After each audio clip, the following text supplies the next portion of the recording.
Assalamu alaikum everyone. Hamid Said here from Shadow Technologies, and I welcome you all to the day two of our second international conference about the current landscape of media diplomacy. I'm really thankful to all of you to join us on day one of this second international conference, where we talked about different media diplomacy initiatives and how we can further enhance these initiatives and how government can play a vital role in these kind of initiatives. So we talked about an array of initiatives that can be taken and that are already in practice in this domain. And we talked about how different cultures are trying to sell their story, tell their story through storytelling. So our day one was primarily about storytelling and how influential these tools can be whenever it comes to diplomacy.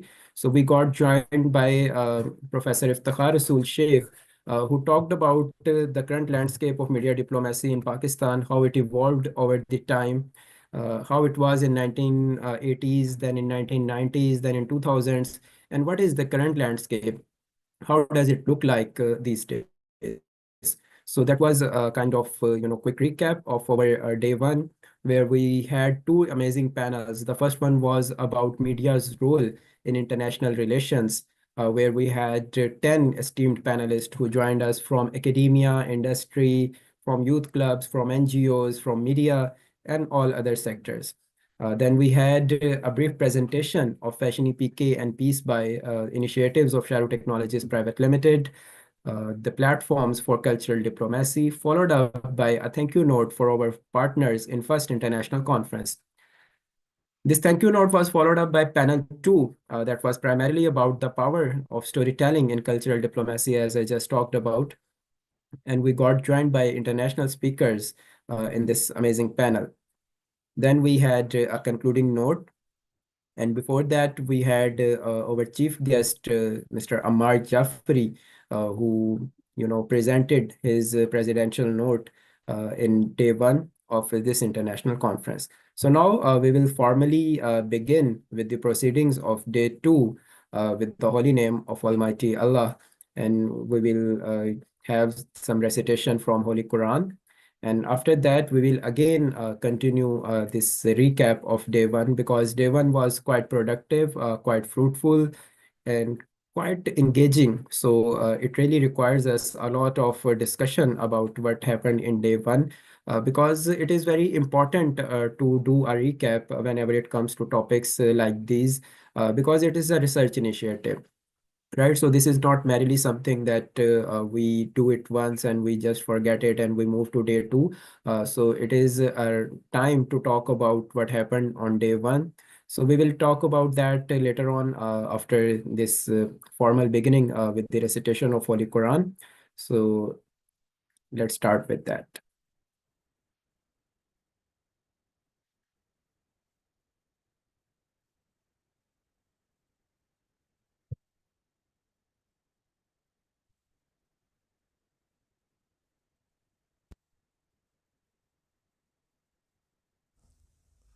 أعوذ بالله من الشيطان الرجيم.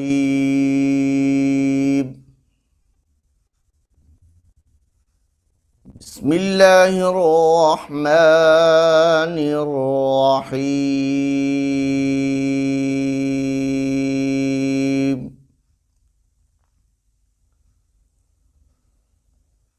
وإذ أخذنا ميثاق بني إسرائيل لا تعبدون إلا الله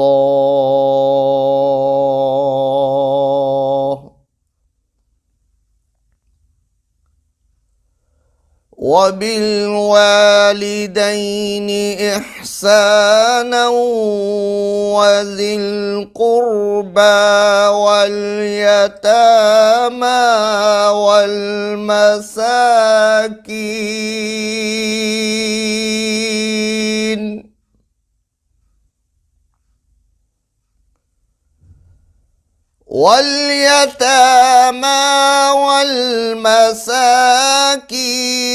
وقولوا للناس حسنا حسنا وأقيموا الصلاة وآتوا الزكاة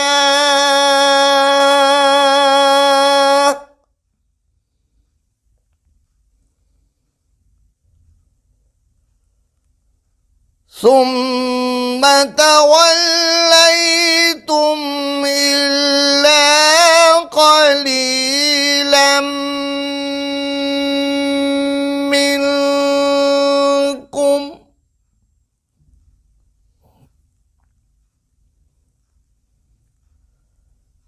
ثم توليتم إلا قليلا منكم وأنتم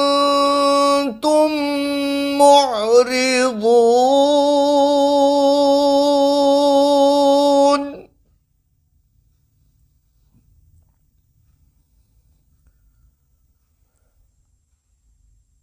ثم توليتم إلا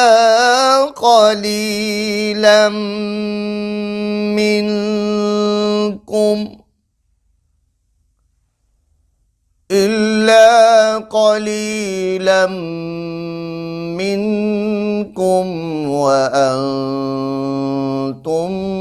معرضون آمنت بالله صدق الله العظيم.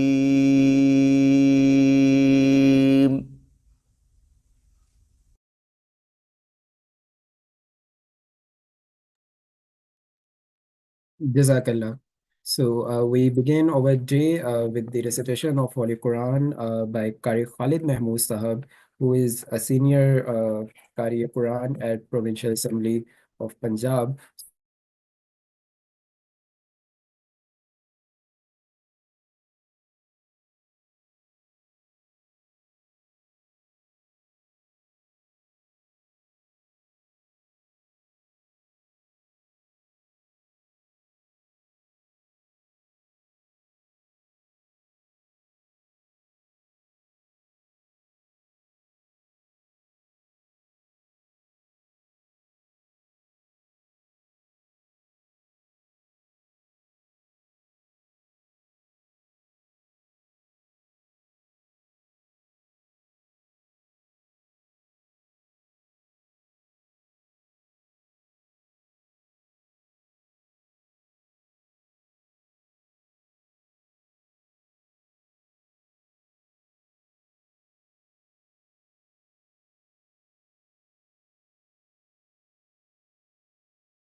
Okay, yeah, so we were talking about the agenda of day two, where I was going to introduce the kind of panels we are having and the recap of day one. So on day one, as I just mentioned earlier, that we had multiple panels where we discussed about the cultural diplomacy and the storytelling in that era.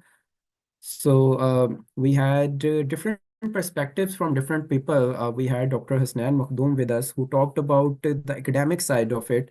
We had Muhammad Yusuf and Sajjad Haider Wadaij, who discussed the academic as well as the IT industry side of it. We got joined by Irfan Ajmal, who talked about the media side of it. Salman Abid, who talked about the policy side of it. Farheen Sheikh, who talked about the youth perspective about it. Umair Khan, who talked about the government perspective on this agenda, and Professor Iftikhar Rasool Sheikh, who not only discussed all this, comprehensively, but also shed some light on how our media diplomacy got evolved over the years since 1980 till 2024. So that was a quick recap of what happened in day one, and I'm really looking forward that our esteemed guest and panelist in day two will also build on continuity is very important. If we discuss something on day one and we simply forget it on day two, and move towards new things. So that does not really connect the dots. So the purpose here is connecting the dots we are here to do. So with this, we also presented few initiatives of Shadow Technologies, where we introduced these platforms as a cultural diplomacy platforms. And then in panel two, by Ms. Nozabelle Sogoni, she discussed about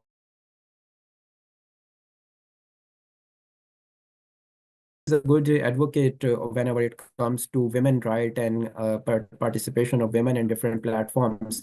So Nozabelle discussed about these kind of initiatives, and we also got joined by Aurangzeb Soharwardi, who discussed these kind of initiatives because he is a diversity and inclusion consultant. So he discussed this from the lens of diversity and inclusion. So Sylvester Joseph, who is from a minority community here in Pakistan, he discussed about the current landscape of media diplomacy whenever it comes to minorities in Pakistan or anywhere across the globe. So Sayaf Haider and Dr. Wasim Ahmad Khan again discussed the storytelling in cultural diplomacy from the academic side as well as the IT industry. Recap of our day one, and this enables us to start with the proceedings of day two. So I'll quickly, introduce the uh, activities in day two because I can already see one of our esteemed panelists in panel two, and I'm really looking forward to hear from him because he has a diverse experience, not only in this field, but in academics as well. And he has done his PhD on the said topic. So none other than Professor Dr. Sajjad Paracha is already with us, and I believe that he'll be talking brilliantly on this topic. So we will start with this panel around 2:30 to 2:35. Till then, I'll quickly, recap some agenda details of day two. So in day two, we are gonna have a keynote speech by our chief guest for day two, Dr. Said Ahmed Qadri, who is Chief Happiness Officer at Sharu Technologies. And his topic is very interesting. He will be talking on Islamic perspective on media diplomacy. So the topic is very interesting, and I'm really looking forward to hear from him what he has to say on this particular topic. And we have a panel discussion about freedom of expression versus content regulation. There, Dr. Sajjad Paracha, Mr. Salman Abid, Ms. Sana Khan, Gule Afreen Rao, Mr. Ali Qureshi, Mir Shehzad Rind, Sayyida Nurul, and others will be sharing their experiences and their voices in this particular panel. So with that, we will move forward to a presentation of Innova TV, that is a platform to innovate media tech. And these conferences are primarily a soft launch of Innova TV, where we'll be innovating the media tech platforms. So with that, we will give a short thank you note for our second international conference outreach partners. Followed up by that, we will be having our panel two, that is panel four, for the conference transparency and accountability in digital media, right? So with that, we will conclude our day two. So this is the kind of initiatives and kind of activities we are going to do throughout the day. We recently also got joined by Hamidullah Khan sir from Unified Group. Sir, we welcome you in this ceremony. And we will shortly begin with the panel Thank you, three sir. because thank you, sir. Yes, so we will shortly begin with the panel two proceedings, where we will ask certain questions to our esteemed panelists, because we want to, leverage the kind of knowledge and the depth of knowledge you guys have. And it is the right time to bring all of the people from academia, industry, media, IT industry, and other industries under one roof and listen from each other, talk to each other, because diplomacy starts with talking. So if we are advocating diplomacy and we are not talking to each other, so this itself is against the philosophy of diplomacy. So I think I'll be personally moderating this particular panel for the day. And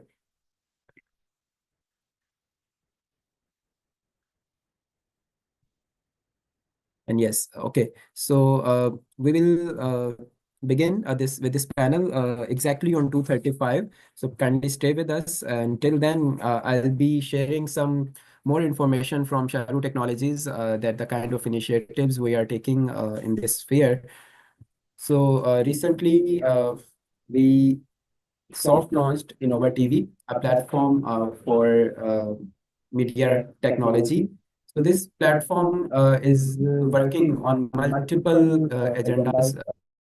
So we have multiple initiatives. So one of them is to build a hiring platform for people in media industry, right? So there are multiple hiring platforms, including but not limited to LinkedIn and others.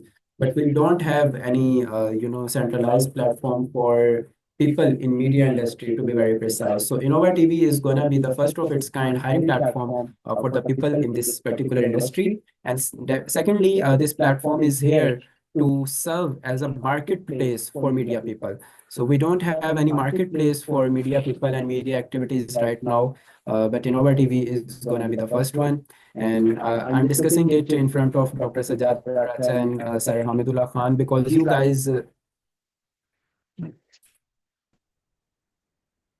guys are here to help us whenever it comes.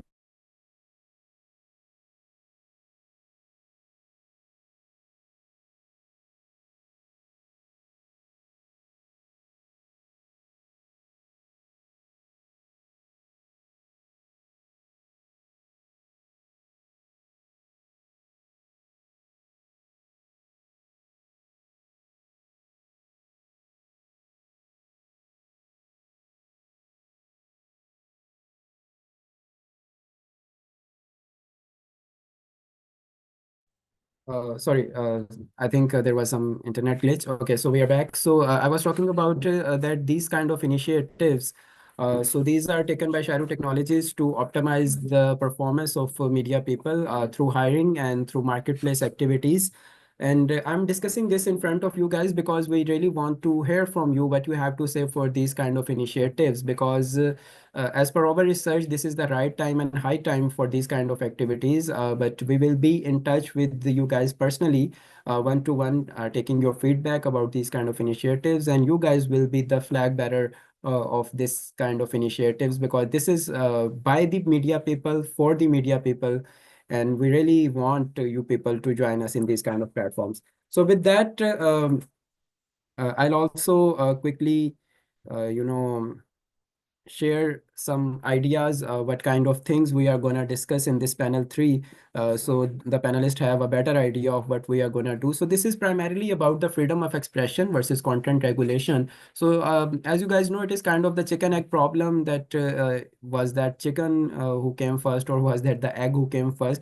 So expression, freedom of expression and content regulation, they are also kind of then entangled issue, where if you go towards one extreme, you compromise on the other. So we have to keep a balance, keep an equilibrium. It's kind of a pendulum. You have to keep the equilibrium, because all the governments across the globe have these kind of content regulations. So it is not merely about Pakistan. So we hear it a lot that Pakistan have some strict kind of regulations whenever it comes to content regulations and media regulations. We have PEMRA in place.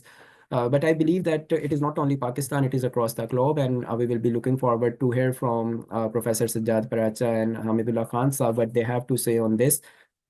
So what I would request to our esteemed panelists to kindly keep our responses quite crisp and to the point, because these kind of issues are quite sensitive. So governments are quite sensitive whenever it comes to these kind of issues, and we don't want to say anything that may or may not go politically wrong. So all the statements must be politically right. So yes, I guess it is the time to start with the proceedings of panel 3. So I'll hand over the mic to the host for the panel 3, Ms. Arfa Arbi, so she can formally introduce our esteemed panelists one by one. Thank you.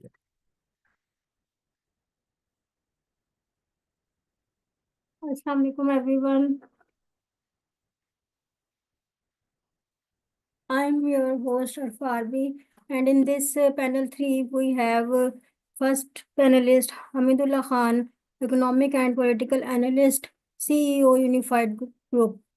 Our second panelist is Gulay Rao, news anchor, programming host, reporter.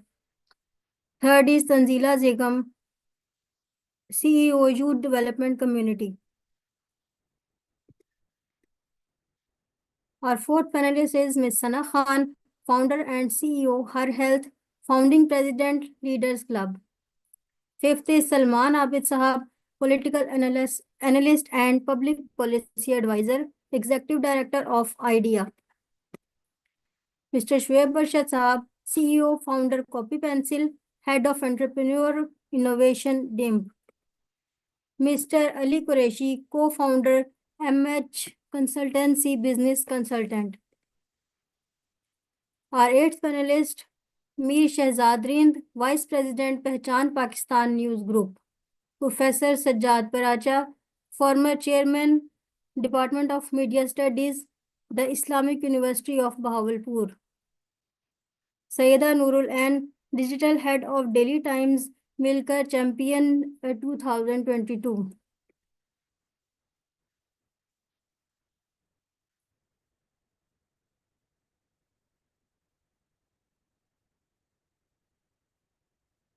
Thank you very much, Ms. Arbi, for introducing our esteemed panelist, and I can see our esteemed panelist here with us. So I'll quickly start with my first question. So my first question would be from Professor Dr. Sajjad Paracha Sahab. Sir, as you know the title, it is about the freedom of expression versus content regulation. So how do you see the current landscape whenever it comes to freedom of expression versus content regulation, specifically in context of Pakistan? So we are really looking forward to hear from you about this. Thank you very much. Dr. Sajjad Paracha here. I was chairman of the Department of Media Study in the Islamic University of Bahawalpur. This question has many aspects and multifacets. The freedom of expression. Basically, it depends upon the society in which we live. Because the media has a strong correlation and relationship with the system of government. So when there were monarchs and kingship and authoritarianism, so there was no question of the freedom of the media or the freedom of the press. But with the passage of time, when the monarchs demolished and democracies stepped in throughout the world, from Europe, from Germany, from America, to the subcontinent, to the South Asia.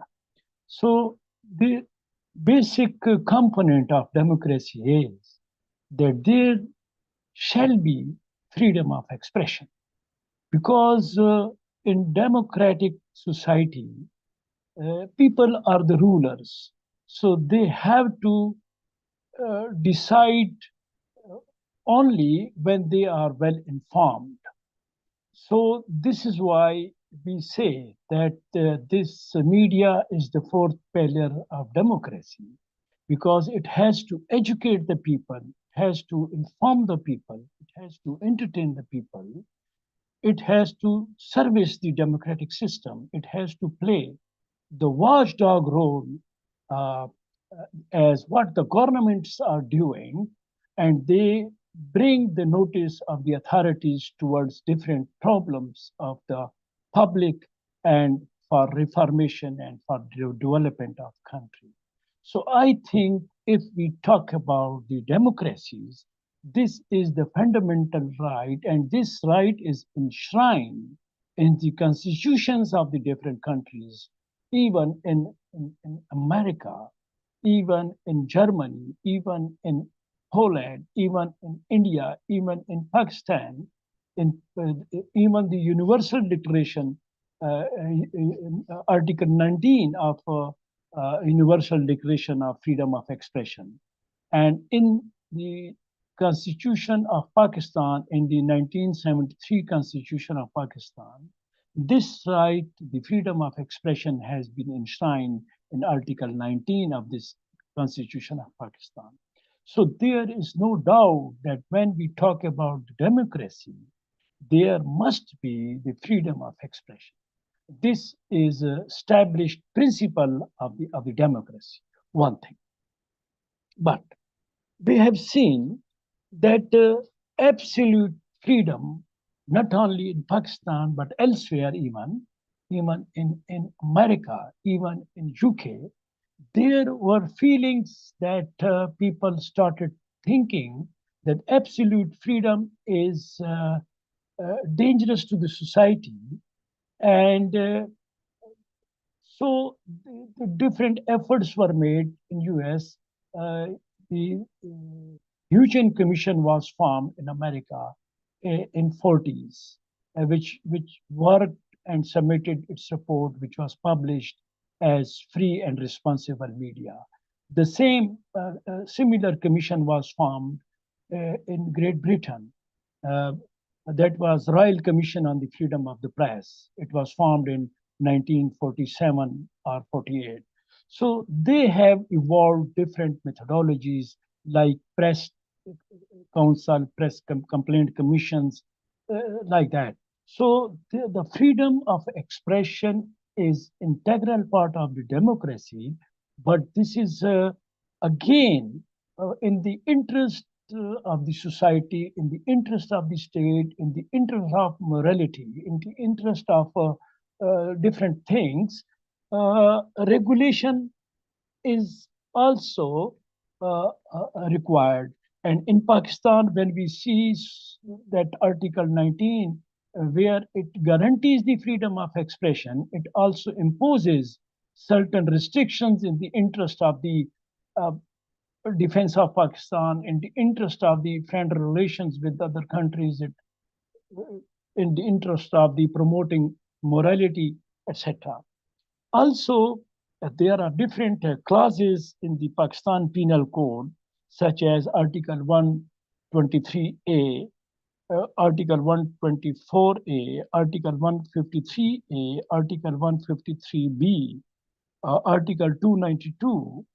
So all these clauses also, these are included in the Pakistan Penal Code.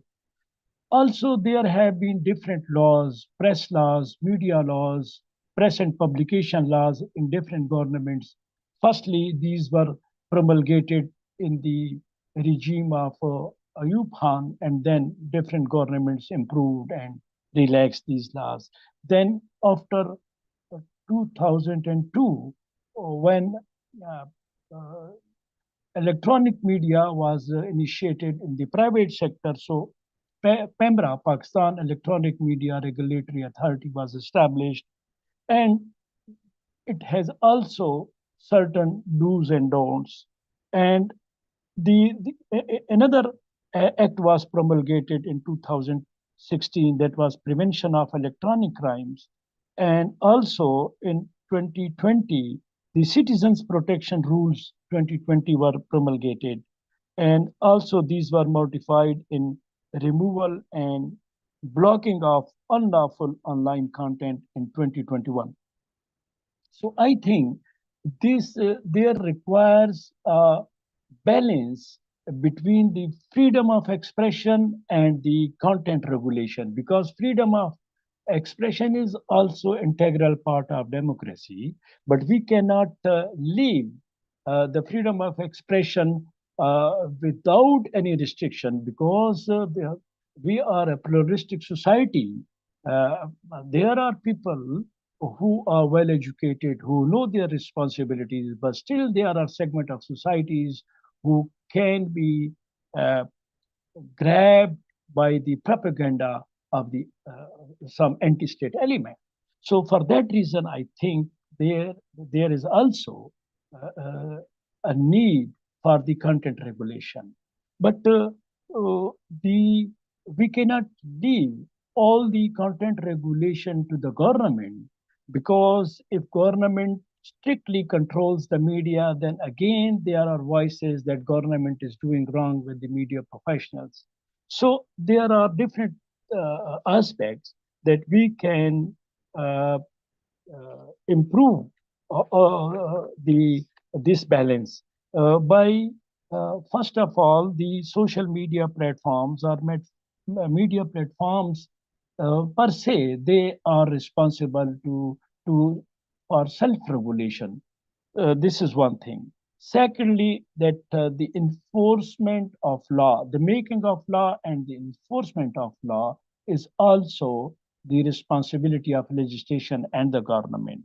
And thirdly, that there should be awareness among the public that such type of content is beneficial for the society, for the country, for Pakistan, for the people at large, and which content is hate speech, which is promoting disharmony among the different sections of the society. So there is a need of creating awareness among the general audience, general public, and also uh, having an eye on the government regulation that they are not regulating the media content for their vested interest. And also, the social media platforms are also responsible that they should have check and balance on the content. So this is firstly on my side. Thank you very much for your patience listening. Thank you. Thank you very much, sir. What a wonderful and comprehensive response. That's truly an academic kind of response. Only a person of your caliber can do that. So I have just a quick question that whenever it comes to content regulation versus government policies and um, the freedom of expression thing, so it's kind of a spectrum. It's kind of a continuum. All right. So like we can say it's like 0 to 10. So on scale of 0 to 10, how do you see that this spectrum goes on what extreme, especially whenever it comes to the Pakistani context, as you just talked about the PEMRA Act and the Article 19 of our Constitution. So how do you see that? Is it more in favor of content creators or is it more in favor of the regulators?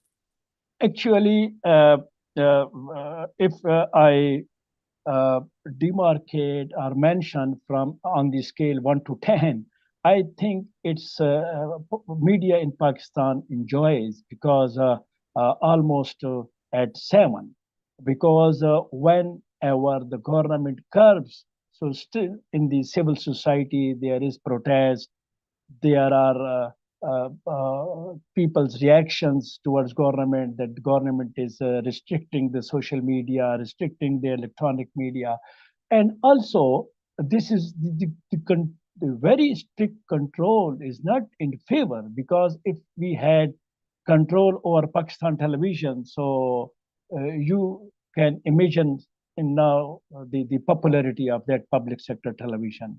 If we are controlling the content of the private sector electronic media, so you can check the popularity of the news contents of the even private sector media.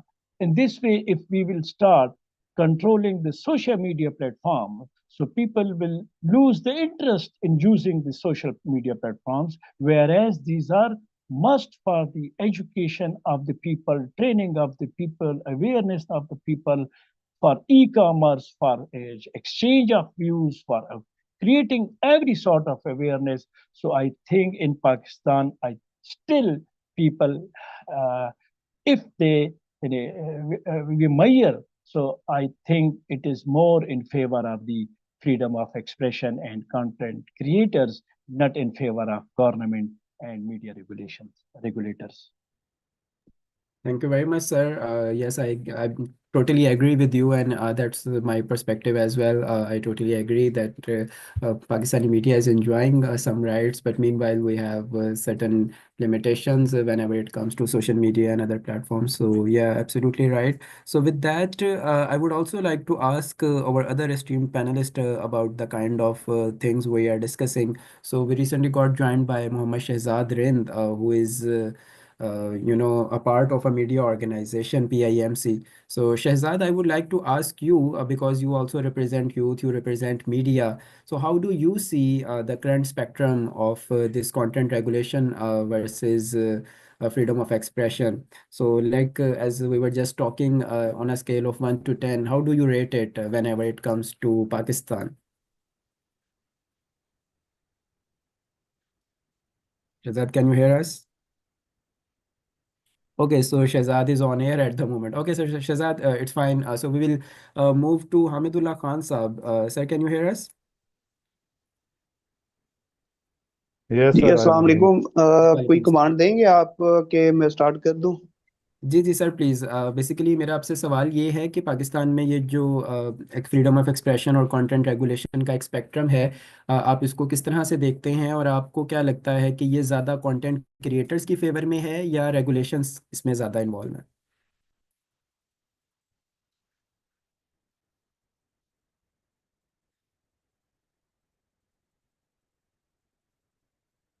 Network मेरा तो चालू है।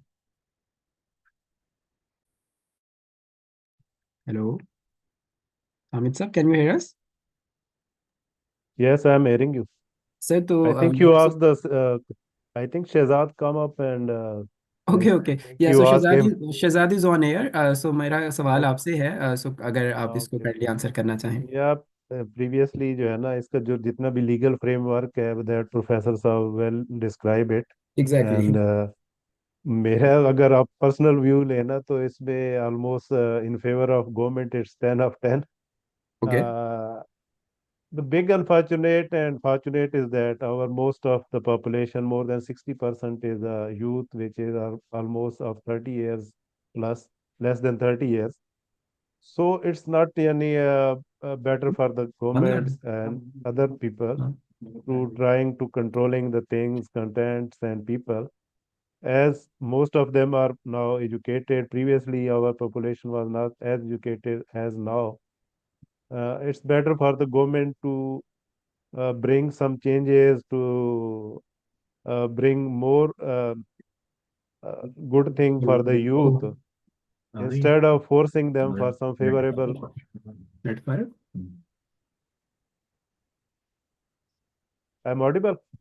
Yes sir, you are audible, please अच्छा, continue. आप तो कहा तो उसमें ये है कि हम ना अपनी जो यूथ है उनको प्रोग्रेस करने की बजाय ना हम उनको ज़हनी तौर पे जो है ना वो ऐसा वो कर रहे हैं, प्लेटफॉर्म देने की कोशिश कर रहे हैं कि उनकी जो एबिलिटीज़ है, उनकी जो कैपेबिलिटीज़ है, जिसकी वजह से वो एक वैल्यू एडेड सेगमेंट बन सकते हैं, वो बनने के बजाय जो है ना हम उनको इंतशार की तरफ लेके जा रहे हैं। और इसमें सबसे बड़ी जो जिम्मेदारी है that is of the government, as government have responsibility to flourish the economy, flourish the country, flourish the people instead of जो है people. तो चूंकि हमारे यहाँ जमहूरियत का जो साइज है या जमहूरियत जिस लेवल पे है और जितनी है उस हिसाब से everyone is trying to control the other side and which create this all यानी मैसेज एंड जो भी मैसअप इस वक्त चल रहा है इसको हम यानी पॉजिटिव उसमें यूज करने के बजाय हम उसको नेगेटिविटी की तरफ ले जा रहे हैं। और इससे नुकसान क्या हो रहा है कि bad imaging of the country, क्योंकि वो कंटेंट गवर्नमेंट से लोगों का जो इंटरेक्शन जिस लेवल पे होना चाहिए उस तरह नहीं है, यूथ का भी और दूसरे लोगों का। और इवन हमारा जो डिजिटल डिजिटल मीडिया है उसकी भी एक परसेप्शन मासेस में है कि दैट इज कंट्रोल्ड। इवन वो जिस तरह एक कोशाह महमूद ने वर्ड यूज किया था डीप पॉकेट मीडिया, तो ऑलमोस्ट जो डिजिटल मीडिया है अगर आप देखें तो इस वक्त उसका जो ऑडियंस है, उनकी जो व्यूअरशिप है, आप किसी का भी देख लें तो वो बिल्कुल अब ना होने के बराबर है। एंड इतने ज़्यादा चैनल बनने के बाद अब वो लॉसेस में है और उनके नुकसान हो रहे हैं, और सिर्फ इस वजह से कि हम कंट्रोल कर रहे हैं बजाय इसके कि हम लिबर्टी दें और वो सच सामने आए, मुल्क का जो अच्छा इमेज है वो आए, उसके हम ब्रांड करें, उसके ऊपर हम अपनी इकोनॉमी को बेटर करने की बजाय हम जितनी पाबंदियां लगाएंगे, उतना ही प्रेसिंग करेंगे, उतना ही चीज़ें जो है ना वो ज़्यादा अगेंस्ट आएंगी। It's is an advice for the government कि हम रूल्स रेगुलेशन जो है ना वो बनाएं जो एक्सेप्टेबल हो। अब आप किसी को भी इस वक्त कंट्रोल करना ना इतना, यानी we are 25 crore people, it's not possible for the government with their resources to control them. It's better to bring them in the mainstream और उनको आप एजुकेट करें, उनको आप वो करें, अपॉर्चुनिटीज क्रिएट करें उनके लिए, ताकि वो एक बेटर जो रोल है वो अदा करें, बजाय इसके कि जो कुछ हो रहा है और वो किसी के लिए भी अच्छा नहीं है एट दिस स्टेज। अगर हम ये कहें कि पाकिस्तान जो है वो हार रहा है और हम सब जीत रहे हैं, क्योंकि हम बोल ही जा रहे हैं, हर बंदा बोल रहा है, सुनने में कोई भी तैयार नहीं है, वो ना गवर्नमेंट तैयार है, ना अपोजिशन तैयार है, ना एस्टेब्लिशमेंट तैयार है, जिसकी वजह से जो है ना, इतना रिच कंट्री है हमारा, रिसोर्स वाइज अगर पूरे ग्लोबली देखें, whatever God gifted to us, किसी भी मुल्क में नहीं है। You have all type of season, you have all type of resource, you have river, you have sea, you have mountains, you have रेगिस्तान। ऐसा कुछ नहीं है कि जो पाकिस्तान में नहीं है, और बाकी ग्लोबली आप देख लें, किसी भी मुल्क के पास ये नहीं है। और इसमें हम क्या कर रहे हैं, उसका फायदा लेने के बजाय हम बस हमारा डिपेंडेंसी, हम लोन्स पे जा रहे हैं, अपने लोगों को जो है ना मिसमैनेज कर रहे हैं, उनको जो है ना डी ट्रैक कर रहे हैं, बजाय इसके कि हम इवन हमारा जो एजुकेशन सिस्टम है वो क्या यानी प्रमोट कर रहा है, वो जस्ट पेपर पेपर डिग्री जो है ना वो है हाथ में, विदाउट एजुकेटिंग देम, विदाउट उनकी जो यानी काउंसलिंग होनी चाहिए, जिस हिसाब से तरबियत होनी चाहिए, जिस तरफ उनको लेके जाना चाहिए, और सिंसेरिटी और लॉयल्टी और पेट्रियटिज्म जो है ना उनके अंदर हो, वो कोई भी बंदा उसके ऊपर फोकस ही नहीं है। हमारा फोकस क्या है कि मैं आपको कंट्रोल करने की कोशिश कर रहा हूँ, आप मुझे कर रहे हैं, जिसकी वजह से टोटली जो है ना चीज़ें कोलैप्स हो रही है। I would request and urge all the stakeholders. Media is one of the big stakeholder. Now, if we are categorizing it, it's on top of everything. It's time we use it productively and we bring positive and good thing about Pakistan to the global community, instead of what we are doing and projecting ourselves as a failed nation and as a bad nation. It's better we project ourselves what we are, what we inherited from our rich in forefather से, तो हम उसको करने के बजाय हम जो है ना वो आपस की लड़ाइयाँ ही नहीं खत्म हो रही हैं, एक दूसरे को कंट्रोल नहीं हम कर सकते। कोई भी बंदा अगर इस वक्त कर रहा है, आप 25 करोड़ अवाम को नहीं कर सकते। इट्स बेटर कि हम उनको अपॉर्चुनिटीज दें और उनको वैल्यू एडेड पार्ट बनाए सोसाइटी का थ्रू द मीडिया। अब डिजिटल मीडिया देखने वाले लोग कम हो गए, अब सोशल मीडिया पे हर बंदा है। इवन एक्स के जो है एलन मस्क ने क्या अब ऐलान किया है कि no, X is a media and it's यानी फ्रीडम ऑफ स्पीच उस पे है, आप whatever content you have, unless it is totally against something, तो आप वो आपको लिए open opportunity, no one will control you. Better we, instead of controlling, it's better we make it and convert it in opportunities, what you are doing and trying to contribute. This is responsibility of the government to make such platforms, promote them, and make it good for the Pakistan. Thank you very much sir for your detailed response. और बिल्कुल ऐसा ही है, ये सबकी एक collective जिम्मेदारी है। Media is a big stakeholder, undoubtedly you are absolutely right. तो इसके साथ ही आपने चूंकि ग्लोबल स्टैंडर्ड्स और ग्लोबल ट्रेंड्स के हवाले से बात की, so this leads me toward my next question, and I believe that professor Sajjad Paracha can answer it quite well. Sir, my question from you would be that should content regulation be guided by global standards, or should it be based on local cultural and societal values?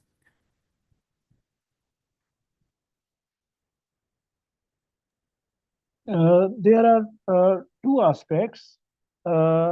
Such regulations are universal, that which are requirement of all the nations of the globe.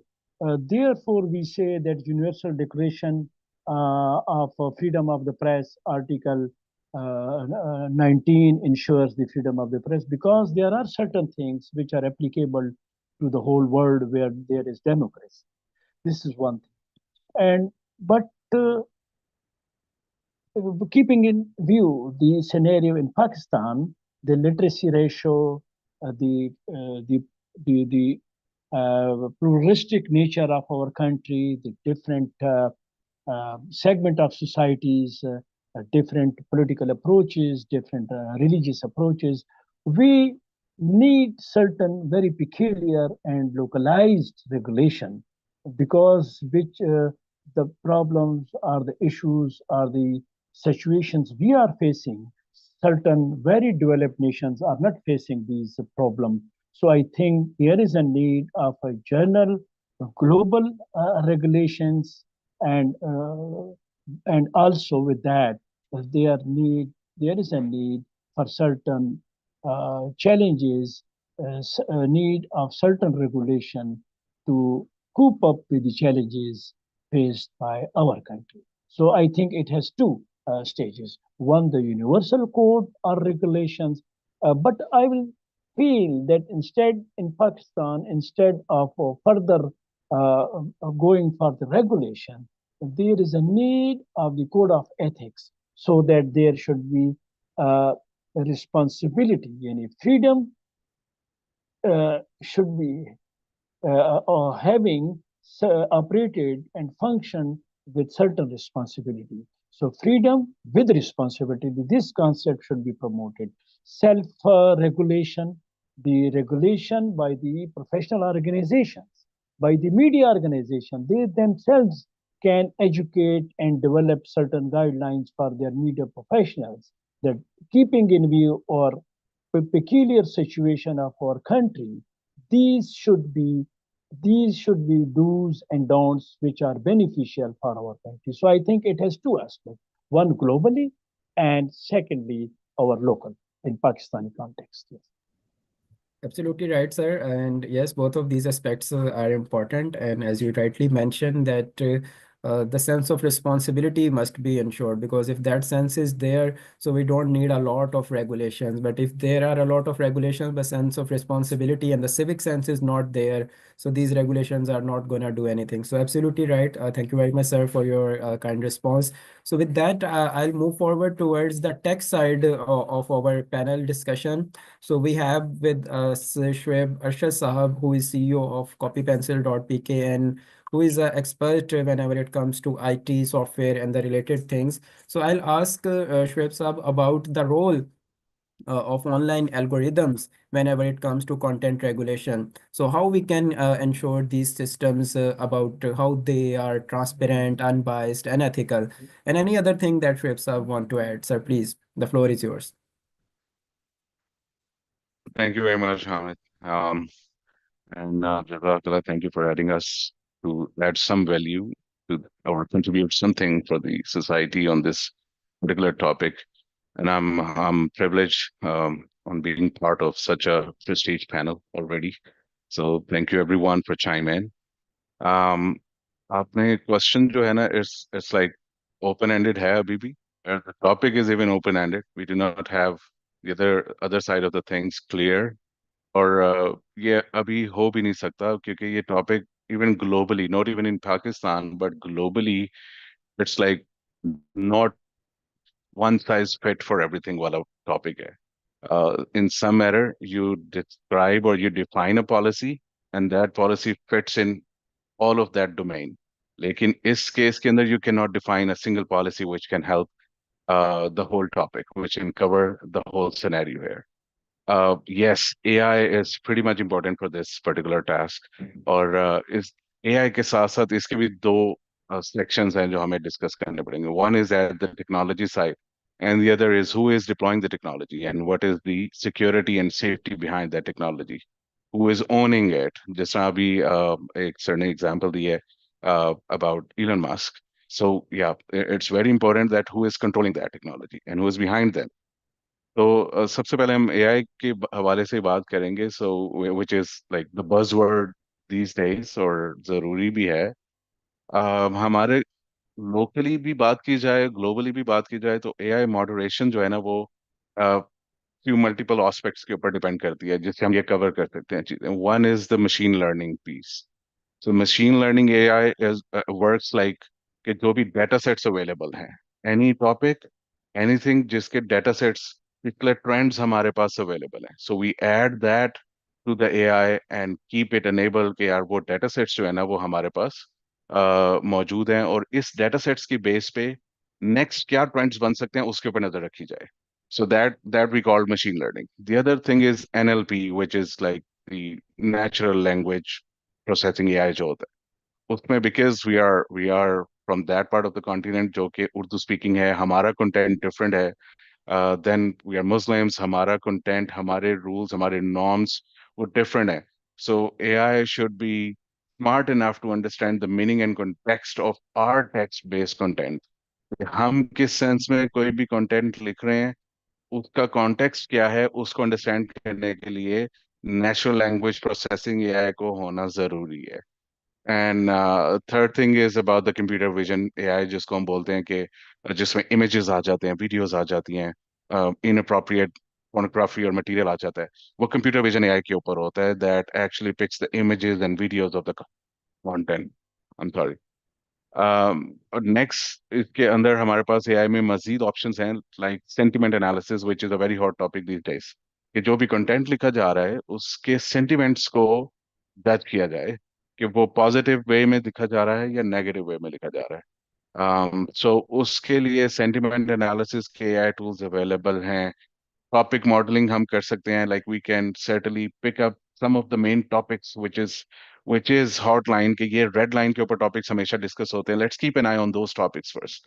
तो हम topic modelling कर सकते हैं, social listening कर सकते हैं, जो कि एट सम एक्सटेंट अच्छी चीज़ है, एट सम एक्सटेंट बुरी भी है, कि उसमें आपको अगेन कंट्रोल्ड मीडिया होगा, तो सोशल लिसनिंग टूल्स जिसके भी होंगे वो अपने मुताबिक उसको बायस्ड कर सकता है.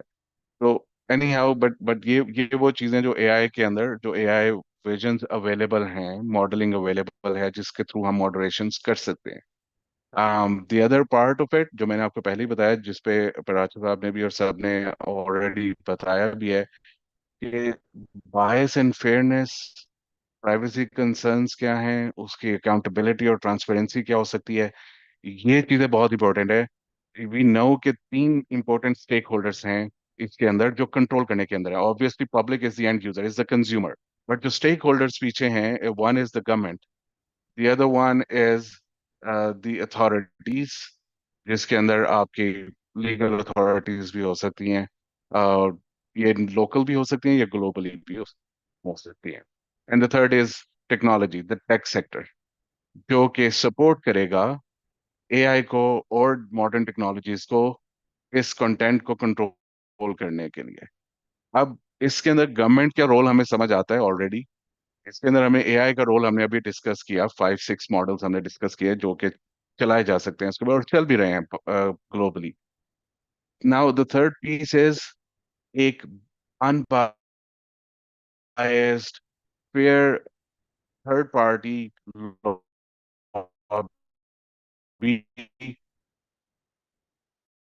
और अ बॉडी, जो कि इसको के अदर बॉडी, इंडिपेंडेंट बॉडी होनी चाहिए, which should have both global people inside and also the local people inside. और जो लोग उस बॉडी का हिस्सा होंगे, they should not belongs to any other particular group, say government का, मीडिया का. होनी चाहिए, इंडिपेंडेंट बॉडी होनी चाहिए, और उनको इतनी अवेयरनेस होनी चाहिए कि वो ग्लोबल स्टैंडर्ड्स को भी फॉलो कर रहे हो. May be somebody you pick it up from UN, somebody you picks up from the bank side sector, somebody you picks up from social media और media side, but जो कि उस time पे किसी के ऊपर डिपेंडेंट ना हो. I think that's my personal view, के जो ऐसी बॉडी होगी वही जो है ना फेयर डिसीजंस ले सकेगी, फेयर मॉनिटरिंग कर सकेगी, और प्राइवेसी कंसर्न्स और ट्रांसपेरेंसी को इंश्योर कर सकेगी in the technology side.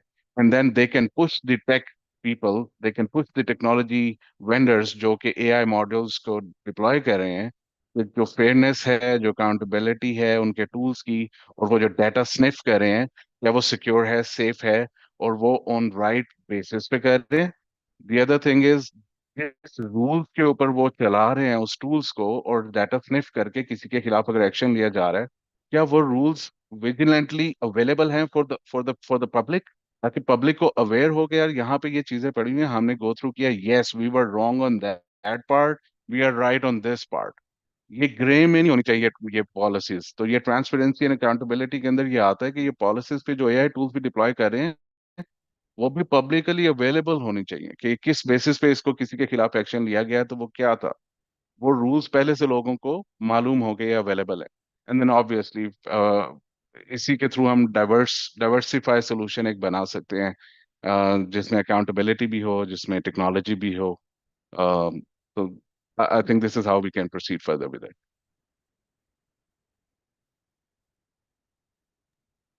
Yes, absolutely right, and thank you very much Websa for a very comprehensive response. और इसमें जैसे आपने ये भी बात की कि मुख्तलिफ ममालिक के दरमियान में जो है वो कंटेंट रेगुलेशन में भी फ़र्क है और स्टैंडर्ड्स में भी फ़र्क है। वेस्ट के स्टैंडर्ड्स और हमारे जो एथिकल स्टैंडर्ड्स हैं, दे आर नॉट सेम।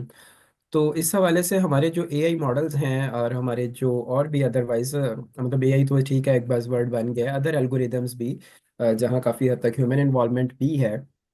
तो इसको हम फर्दर किस तरह से इम्प्रूव कर सकते हैं। और इसके साथ साथ ही मेरा अब ये बेसिकली कंबाइंड क्वेश्चन है एकेडेमिया इंडस्ट्री दोनों से। तो प्रोफेसर सजाद पराचा साहब और शुएब अरशद साहब दोनों से ही ये मेरा एक क्वेश्चन होगा। एज अ पैनलिस्ट आप लोग इसको आंसर कीजिएगा कि इन एल्गोरिदम्स की मौजूदगी में हुकूमत जो ये रेगुलेशंस बना रही है, वो इसको किस तरह से देख रही है कि क्या हुकूमत टेक एक्सपर्ट्स को ऑनबोर्ड कर रही है as a stakeholder to understand how these algorithms work, या जो उसके पास ऑलरेडी लोग हैं वो उनको टेक अनेबल्ड कर रही है, how they are gonna do it.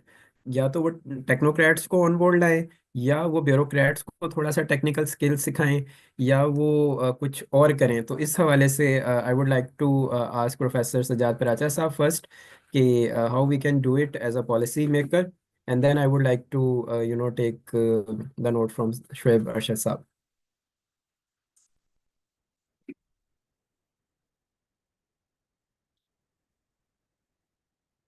Professor साहब, can you hear us?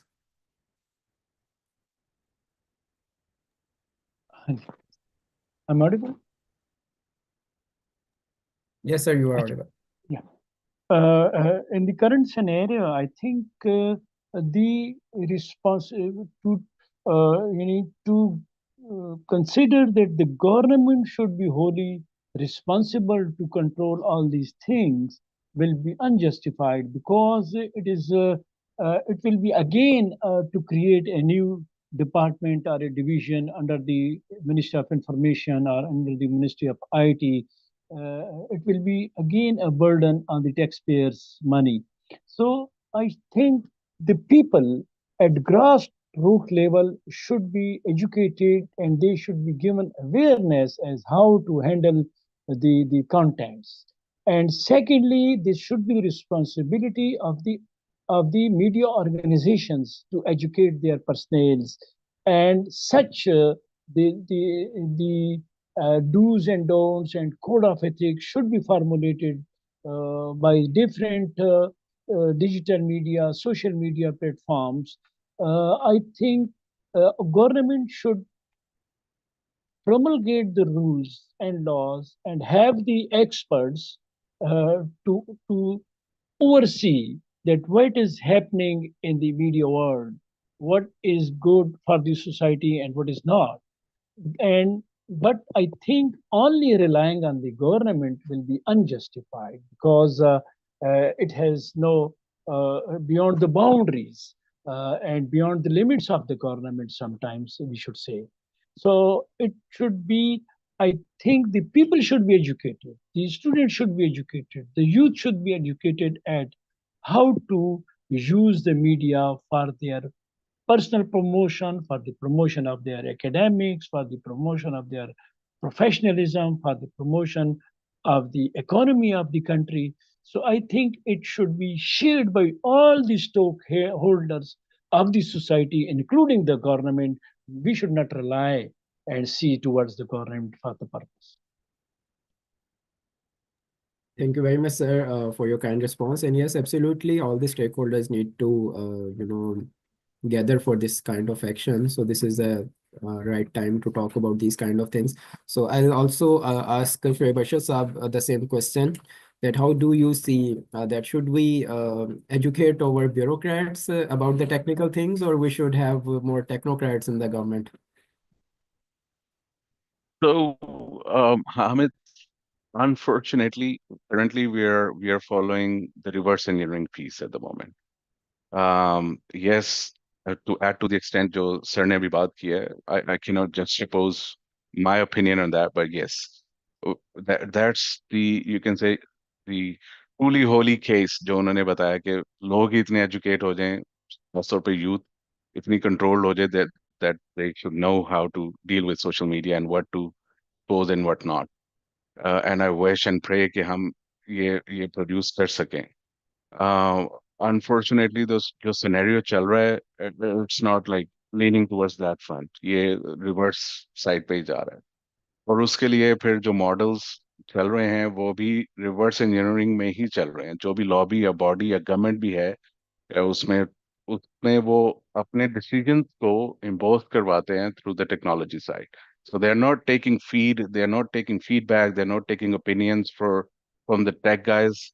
Likewise जो भी उनकी अपनी टीम बनी हुई है, इधर दोज आर ब्यूरोक्रेट्स और मिनिस्ट्रीज, उनको उनके लेवल तक की इंफॉर्मेशन के मुताबिक मीटिंग्स एंड डिस्कशंस की जाती हैं. And whatever they finalize in those meetings, they just want somebody to work that up, no matter what would be the consequences or results. So either they come up, जो भी TV की technology team है, they can do it, or third party vendors हैं, systems हैं, PDCL की teams हैं, they just simply do it. PTAs involved हैं, so they just tell them this is what we need, go and implement it. उसमें tech side की opinions नहीं होती हैं.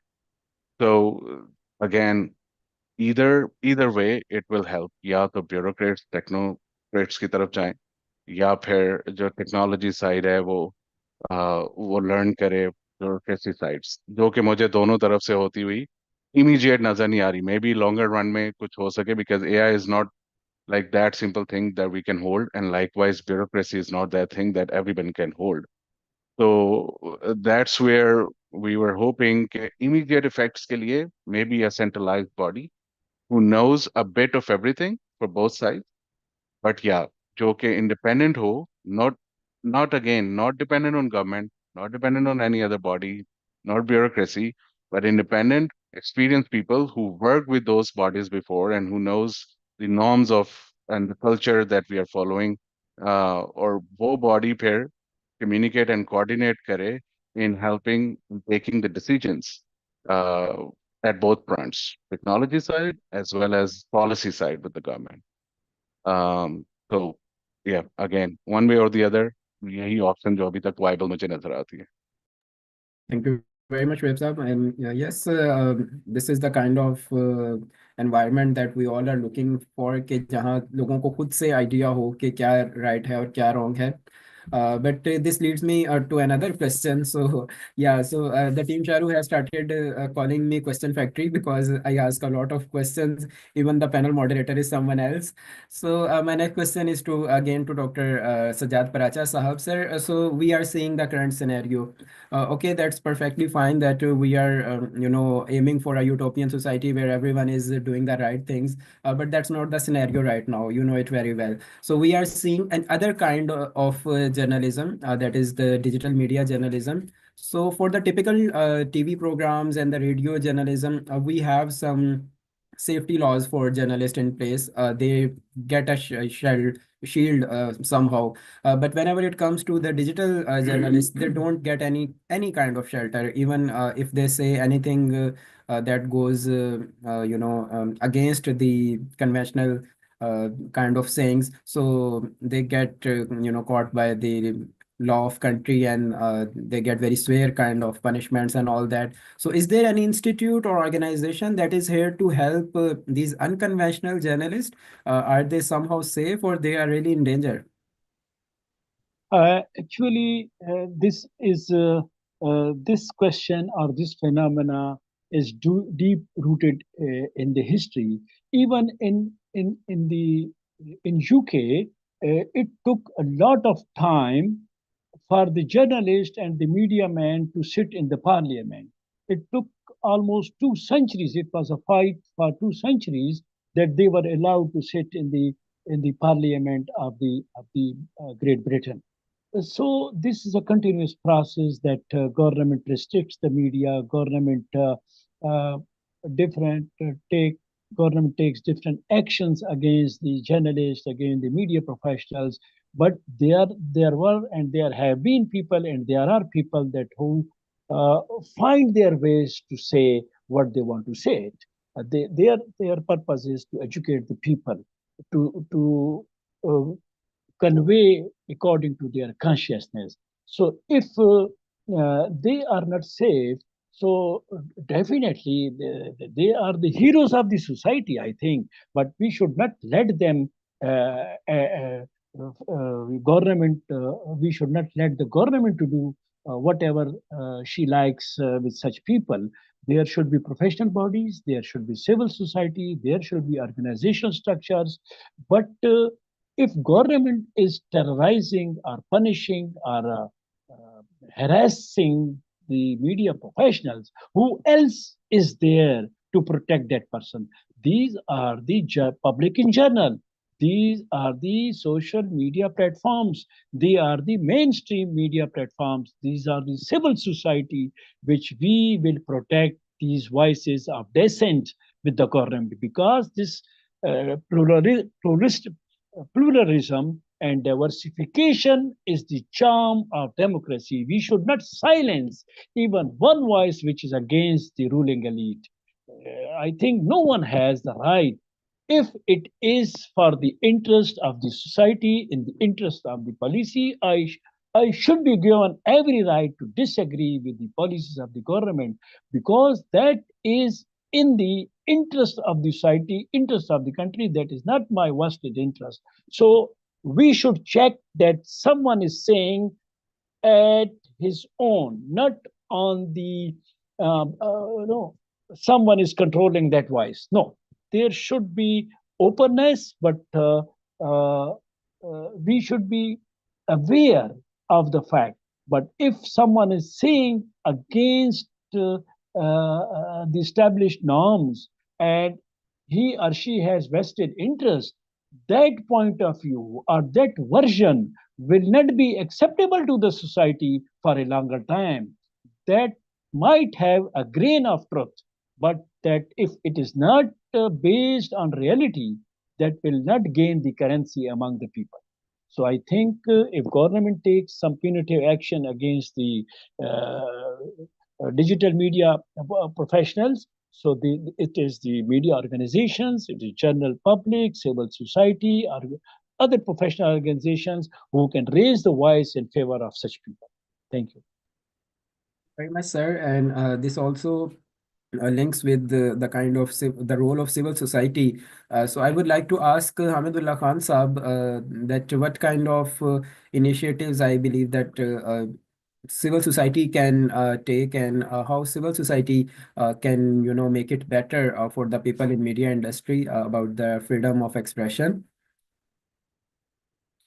Hamid Saab, can you hear me? Yes, thank you. Previously, whatever professors have said about the polarization, I want to add one or two comments. That since last 20, 25 years, if you go through the mainstream media, whatever we show to our youth, whatever we projected in front of them, and even I also go to different shows on the main media, and I request them that at least this 7 to 11 p.m. time, the prime time, please produce some content which is value added and better for the community as well as for the country. The host know and the participant know they are lying. Everyone sitting in the show know they are lying only for the vested interest of their parties, and still and that content goes to the youth. And now if they are doing something wrong on the platform available to them, the social media, so whatever they learned in 2025 years, they are projecting the same in front of the same people, as the people in government are the same since last 30, 35 years. So now they have to show the patience to bear this and absorb it. Instead of fixing the people, controlling the people, civil society have a very broader role to educate and make some win-win situation in the society.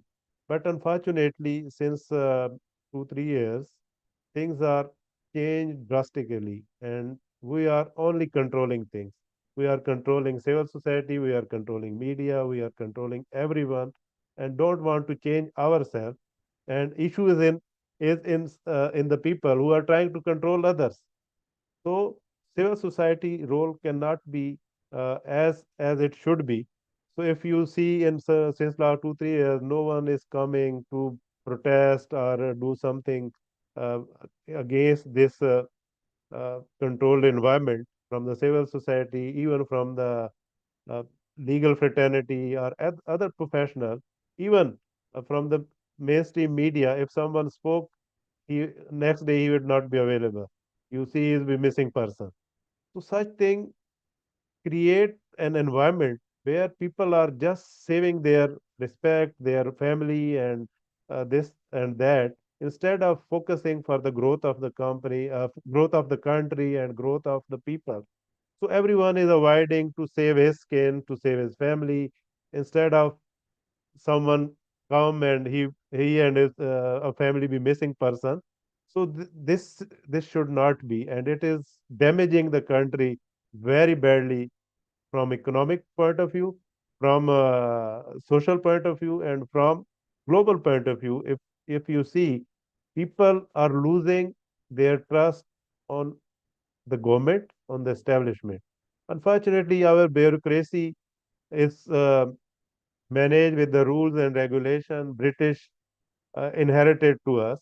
At that time, we was slave, but now we are a 76-year-old independence country. So bureaucracy and establishment need to change themselves as per the current norm and make the laws and regulation as per the demand of the people, as per the Islamic rules and regulation. We are Muslim country, and only we need to follow the Quran and Sunnah. We don't need to make any kind of rules and regulation. If we bring that in our lives and make it a principle for everyone, everything would be just in a month. Everything would be fixed. We don't need to fix people. We just need to fix the system and fix ourselves instead of fixing the other side. Yes, absolutely right, Hamid Saab, and I totally agree that it is a famous saying that says charity begins at home. So if you want to fix anything, we need to start it from our own selves and within our families, within our own ecosystems. So for the same thing, we have a very important keynote speech by our chief guest for today. So I would like you to kindly join us for that as well, right after this panel. So for this panel, we will be concluding it in next 5 to 10 minutes. So my last kind of last question from Shoaib Asher Sahab कि शोएब साहब अभी ये जो बात हो रही थी civil society की so who we are exactly the IT industry are we a part of civil society और IT industry is a part of media industry itself और इज इट समथिंग न्यू तो हम कौन हैं हम मीडिया के लोग हैं हम टेक के लोग हैं या हम सिविल सोसाइटी के लोग हैं सिर्फ Definitely, the bigger orbit or origin is the civil society, and then these things comes in the lower orbit sections. के हम IT domain में आ गए हैं, and then even in IT we call it ITES, the IT enabled services. IT enabled services can then now people are leveraging the liberty of doing journalism on social media and stuff like that. तो वो उसकी भी आगे एक branch आ जाती है. Altogether, we are to follow the civilization modules or rules that we have, and definitely we are bound to follow those. We have all those rights also available, just like any other person who is not even from the IT domain. तो उसमें again वही वाली बात आती है कि हम में से कोई भी किसी भी तरीके से उन रूल्स और लॉज से अबव और बियॉन्ड नहीं है. बट प्रॉब्लम वहां पे आती है जहाँ पे ट्रांसपेरेंसी एंड अकाउंटेबिलिटी नहीं आती. Only that way, that is the case जहाँ पे people started abusing the laws as well, because वो समझते हैं कि जो हमारे साथ हो रहा है वो भी ज्यादती है, वो भी biased decisions हैं, वो भी biased policies हैं, because that is being operated and controlled by some other body.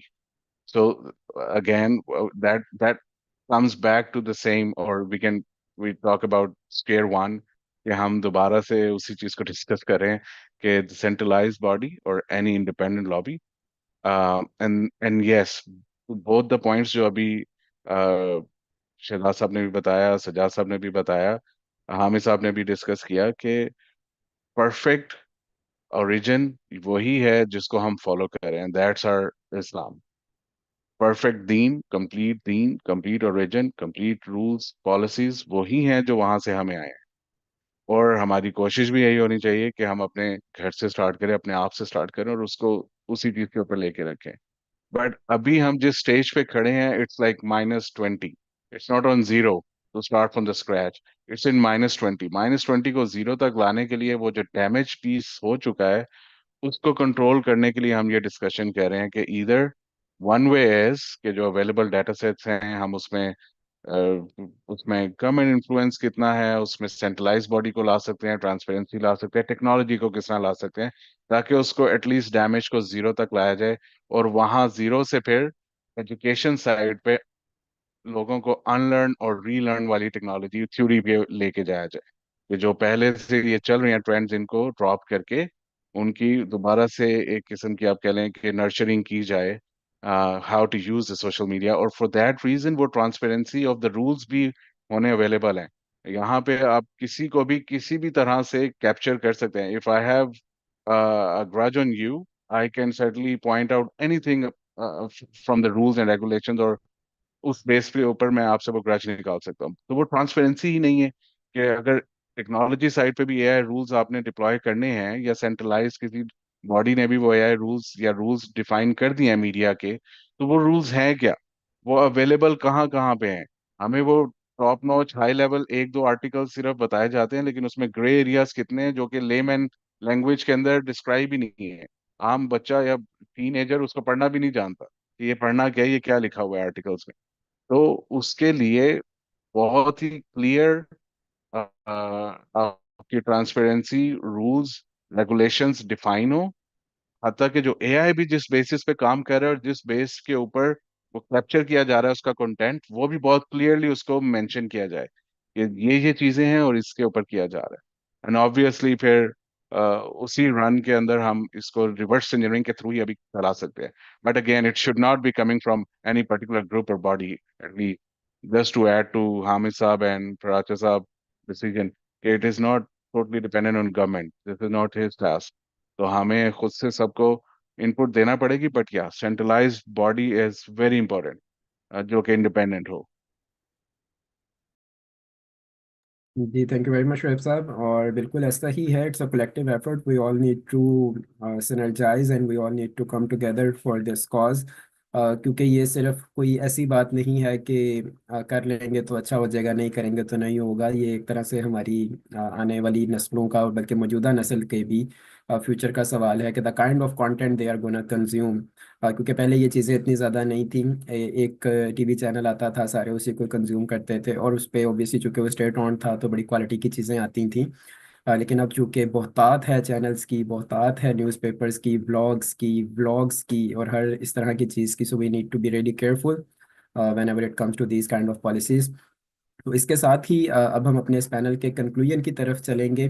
So I would like to ask professor doctor Sajjad Paracha sahab to say some concluding remarks about this particular panel, تاکہ پھر ہم اس panel کو officially close کر سکیں اور اپنے جو ہمارے سیشن کی نیکسٹ پروسیڈنگس ہے اس کی طرف موو کر سکیں. Thank you very much, Hamid Saab. I think this is your initiative is also it should be appreciated that you took initiative and you organized this conference, and you have given the chance to the different scholars and technical persons to share their opinion. I think you should extend this such type of conferences to the youth directly. For example, I would like you to take on board the different universities in the federal capital, in Punjab, in Balochistan. You should rotate your conference, this annual event.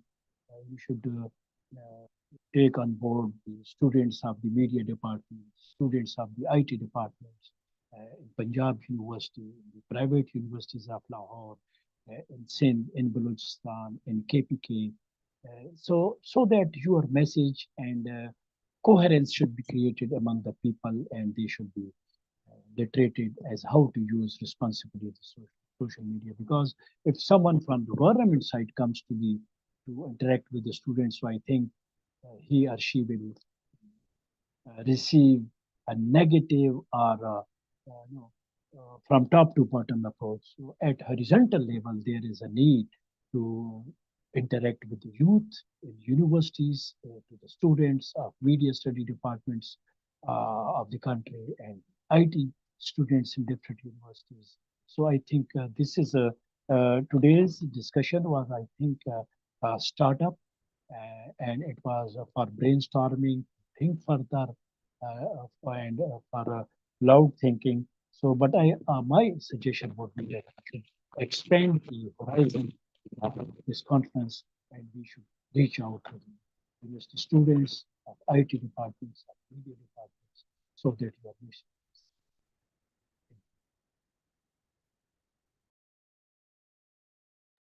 Thank you very much, sir, for your kind remarks and the feedback you have given. So definitely, Sharu Technologies is gonna do all that you have mentioned. So we have just to add and just to answer some questions that you raised. So Sharu Technologies has already signed MOU with 5 top universities here in Pakistan, and we are expanding that rapidly. And we are also launching a hiring platform for media students and professionals for this kind of so they feel safe, they don't need references to get hired, so they get hired through a systematic approach. So we are taking all these initiatives, and this is our second international online conference. And as I just announced at the end of day 1, so we are going to organize the chapter 3 of this international conference in person here in Lahore, in collaboration with multiple universities here in Lahore. So we will be looking forward to have you and other amazing researchers and people from academia and industry in that conference. So thank you very much for your kind feedback and remarks. Really looking forward to meet all of you in person. So just before we conclude this panel, Hamidullah Khan Saab, if you want to say any concluding remarks, are you with us? Yes, please. Yes, first of all, I really appreciate, as the Professor Saab, you and your company, and you are trying very well. And it's a time to collaborate with the academia. So we bring up our youth with the desired knowledge, with the desired skill set, instead of they come up with a piece of paper of degree only. So you are doing very good. And मैं एक शेर के साथ कोशिश करता हूँ इसकी, कि खुद ही को कर बुलंद इतना कि हर तकदीर से पहले खुदा बंदे से खुद पूछे बता तेरी रजा क्या है. And all the best for your future initiatives,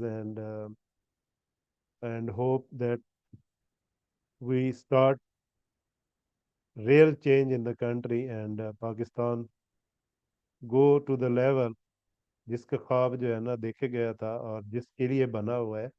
और इसमें कोई वो नहीं है, वही जो कुछ हमारे पास है ना इस मुल्क में, हमें 1 से 1.5 साल सही मानो अगर मिल जाए ना, तो हम इसको कहाँ से कहाँ ले जा सकते हैं. और ये हम 1.5 से 2 साल में हम डेवलप कंट्री बन सकते हैं, सिर्फ और सिर्फ बस चंद स्टार्ट अपने से लेना है बस. And all the best. So nice of you to having me here and give me opportunity to express my opinion. And again, thank you to you and Thank you all of very your much, team. for the kind response. And yes, with that, we will be concluding this panel discussion. So we are also being joined by our chief guest for day 2, Dr. Saeed Ahmed Qadri Saab, who is Chief Happiness Officer at Shadow Technologies Private Limited. So after the conclusion of this panel, he will be talking on the topic of Islamic perspective of diplomacy in general and media diplomacy. So we are really looking forward to listen from him. I would give the mic to Ms. Alfa Arbi so she can conclude the proceedings of the panel discussions. A heartfelt thank you to all esteemed panelists for your valuable contributions to today's discussion on freedom of expression versus content regulation. Your insights have been truly enlightening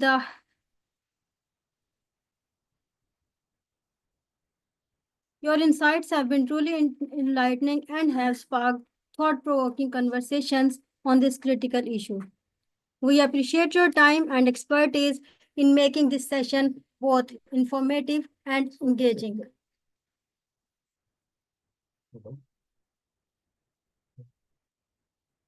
It's now my pleasure to welcome our honorable chief guest and esteemed keynote speaker, Dr. Syed Ahmed Qadri, the Chief Happiness Officer at 𝐶 Technologies, to deliver his keynote address on the topic of Islamic perspective on media diplomacy.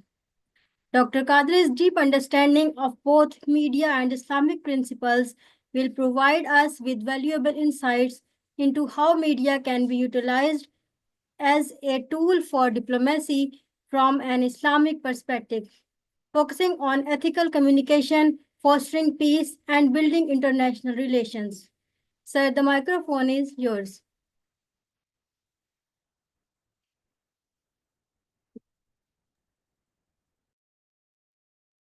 السلام علیکم ورحمۃ اللہ وبرکاتہ. بسم اللہ الرحمن الرحیم نحمدہ ونصلی علی رسولہ الکریم. سب سے پہلے میں اللہ تعالیٰ کا بصد شکر یہ آپ سے بات کرنا چاہتا ہوں کہ آج کا جو موضوع ہے یہ میڈیا ڈپلومیسی. اصل میں اس کی بنیاد اگر ہم قرآن مقدس کے اس قول پر رکھیں وَقُولُوا قَوْلًا سَدِيدًا، اللہ تعالیٰ ارشاد فرماتے ہیں کہ جو بات کرو وہ بالکل واضح ہو، وہ سیدھی ہو. صرف سچ بولنے کی تلقین نہیں کی گئی بلکہ اس کا اگلا لیول کہ وَقُولُوا قَوْلًا سَدِيدًا ایسا نہ ہو کہ بات تو جناب وہ سچ تھی لیکن اس میں یوں موڑ دیا گیا، وہ یوں موڑ دیا گیا، ایسا نہ ہو. تو میں اللہ تعالیٰ کا شکر ادا کرتا ہوں کہ اس نے یہ توفیق عطا فرمائی کہ میں اس موضوع پر بات کروں کہ موجودہ دور میں میڈیا جو ہے، اور نہ صرف یہ موجودہ دور میں، ابلاغ عامہ ہمیشہ سے یہ ایک اہم قوت رہی ہے. ابلاغ عامہ ہمیشہ سے یہ ایک اہم قوت رہی ہے اور آج کے دور میں یہ بہت بڑی قوت ہے. ہم دیکھتے ہیں کہ رسول اکرم صلی اللہ علیہ وسلم کو کیا کہا گیا؟ مبلغ. کیا کہا گیا؟ مبلغ. آپ فرماتے ہیں کہ میں مبلغ بنا کے بھیجا گیا ہوں، اور جتنی بھی تبلیغ سے بات بہتر بنتی ہے، سمجھانے سے بہتر بنتی ہے، وہ جبر سے نہیں بنتی، بلکہ جبر سوائے غلط فہمیاں پیدا کرنے کے اور کچھ بھی نہیں کرتا. ہم دیکھتے ہیں کہ اقوام عالم میں جو کچھ بھی بہتر نظر آتا ہے وہ ہے نا کہ گو بحث کر کے بات بٹھائی پہ کیا حصول، دل سے اٹھا خلاف اگر تو اٹھا سکے.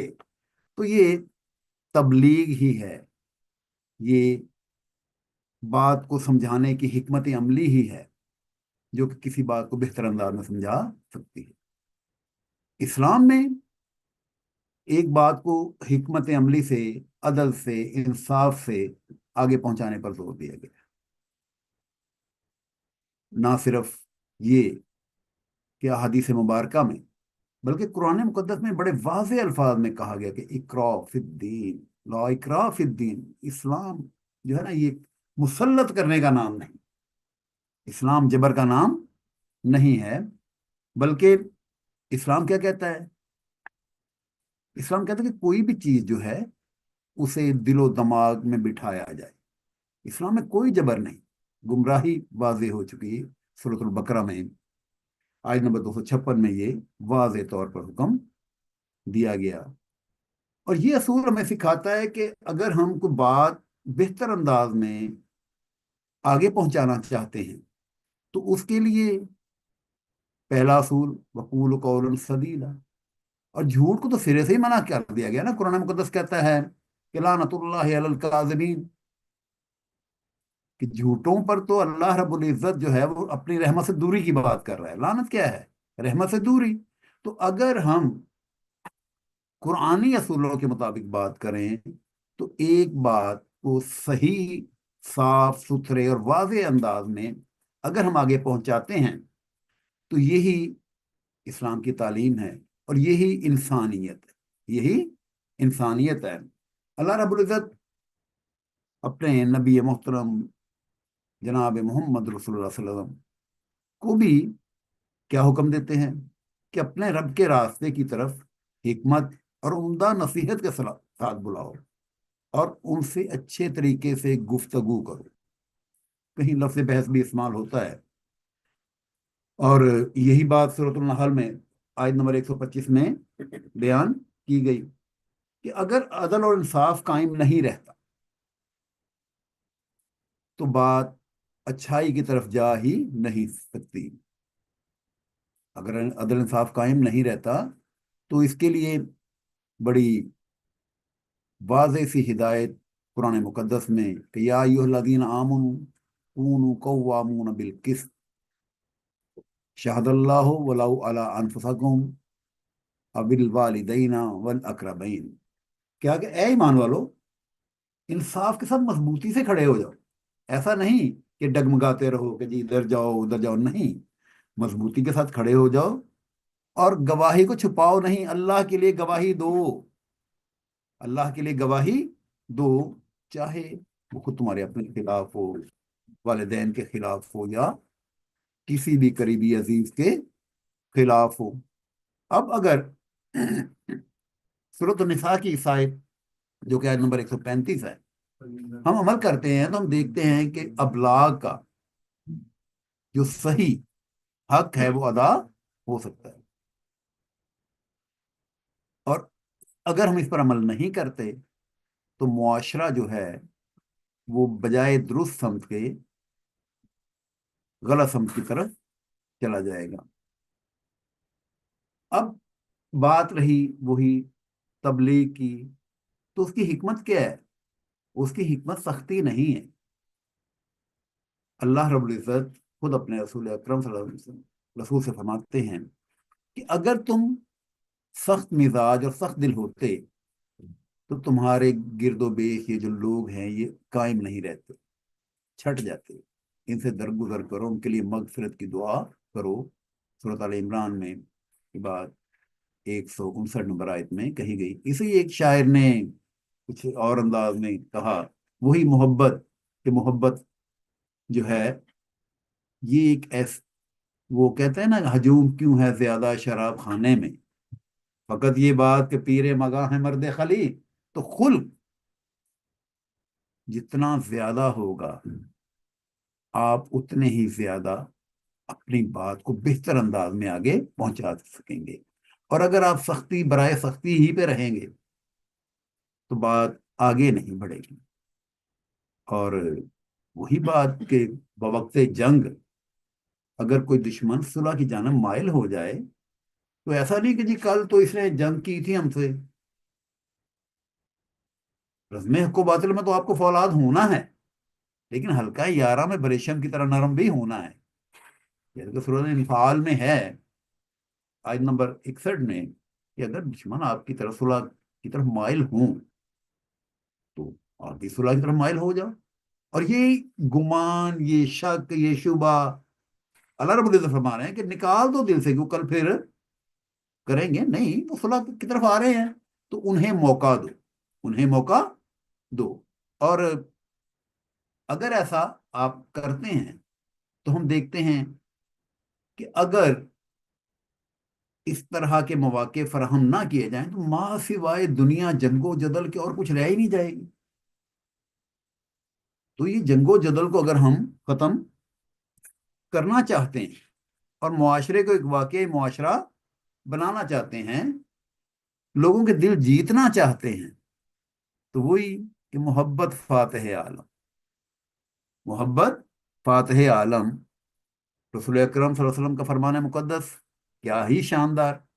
یعنی ہم سمجھتے ہیں جناب بڑا روب ہونا چاہیے، بڑا یہ ہونا چاہیے، اور بڑا دبدبا ہونا چاہیے۔ آقا صلی اللہ علیہ وسلم فرماتے ہیں کہ جو شخص نرمی سے محروم ہوا، یعنی جس نے صرف یہ سمجھ لیا کہ صرف سختی ہی سب کچھ ہے،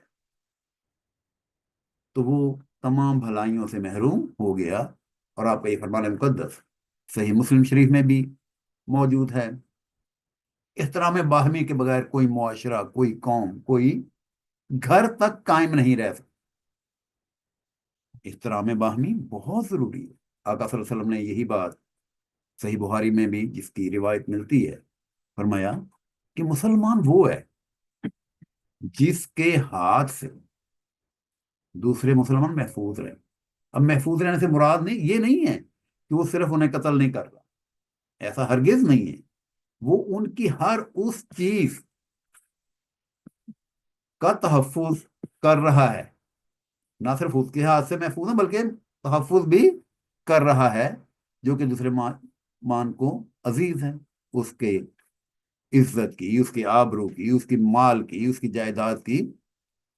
تو آقا صلی اللہ علیہ وسلم کا یہی فرمانا کہ وہی مسلمان ہے بہترین جو کہ جس کے ہاتھ سے دوسرے مسلمان محفوظ ہے، جو دوسرے کے لیے زیادہ فائدہ مند ہے۔ اب اسی طرح کچھ لوگوں کی عادت ہوتی ہے کہ جناب وہ لگاؤ بجاؤ لڑائی۔ تو مجھے وہ یاد آ رہا ہے، ایک بہت اچھے بزرگ کا ایک حکایت ہے، قصہ ہے کہ انہیں کینچی پیش کی گئی تو انہوں نے کہا نہیں بھائی، ہم کاٹنے والے نہیں ہیں، ہم تو جوڑنے والے ہیں۔ تو صدقے کی مختلف اقسام میں آقا صلی اللہ علیہ وسلم کے فرمان مقدس کے مطابق، جو کہ صحیح بخاری میں موجود ہے، کہ لوگوں کو لڑانا نہیں، لوگوں میں صلح کرانا، لوگوں میں صلح کرانا یہ بھی صدقہ ہے۔ بلکہ یہاں تک ایک روایت میں ملتا ہے کہ اگر آپ کو صلح کرانے کے لیے کسی بات پر پردہ بھی ڈالنا پڑتا ہے تو اس پہ پردہ ڈال دیں، اور کوشش کریں کہ یہ معاشرہ صلح کل کا نمونہ بنے، نہ کہ ہر طرف جنگ و جدل، نہ کہ ہر طرف لڑائی، نہ کہ ہر طرف فتنہ و فساد۔ برداشت جتنی زیادہ ہوگی اتنا ہی آپ بات کو اچھے انداز میں سمجھ سکیں گے، اور جب آپ سمجھیں گے تو آگے پہنچائیں گے نا۔ سفارتکاری تو تبھی ہوگی جب اس کی بنیاد عدل پہ ہوگی، عدل ہوگا، نرمی ہوگی تو حکمت آئے گی۔ جہاں عدل نہیں ہوگا وہاں حکمت بھی نہیں آتی، بلکہ ختم ہو جاتی ہے۔ اللہ تعالیٰ وہ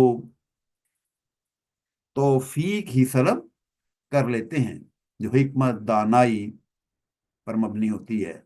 تو عدل و انصاف جب تک قائم نہیں ہوگا تب تک کوئی معاشرہ، وہ بلکہ معروف ایک قول ہے کہ حکومتیں قائم ہو سکتی ہیں، کفر حکومت کو قائم رکھ سکتا ہے لیکن ظلم کبھی۔ تو حکومت کیا ہے؟ ایک نظام ہے نا، یعنی کوئی بھی نظام جو عدل پہ قائم ہوگا وہ تو قائم رہے گا، اور جو ظلم پہ قائم ہوگا وہ قائم ہی کبھی نہیں ہو سکتا۔ اس کے لیے مختلف احادیث مبارکہ، جیسے کہ پہلے بھی کچھ بیان کی گئی آیات قرآنی سے ہمیں رہنمائی ملتی ہے۔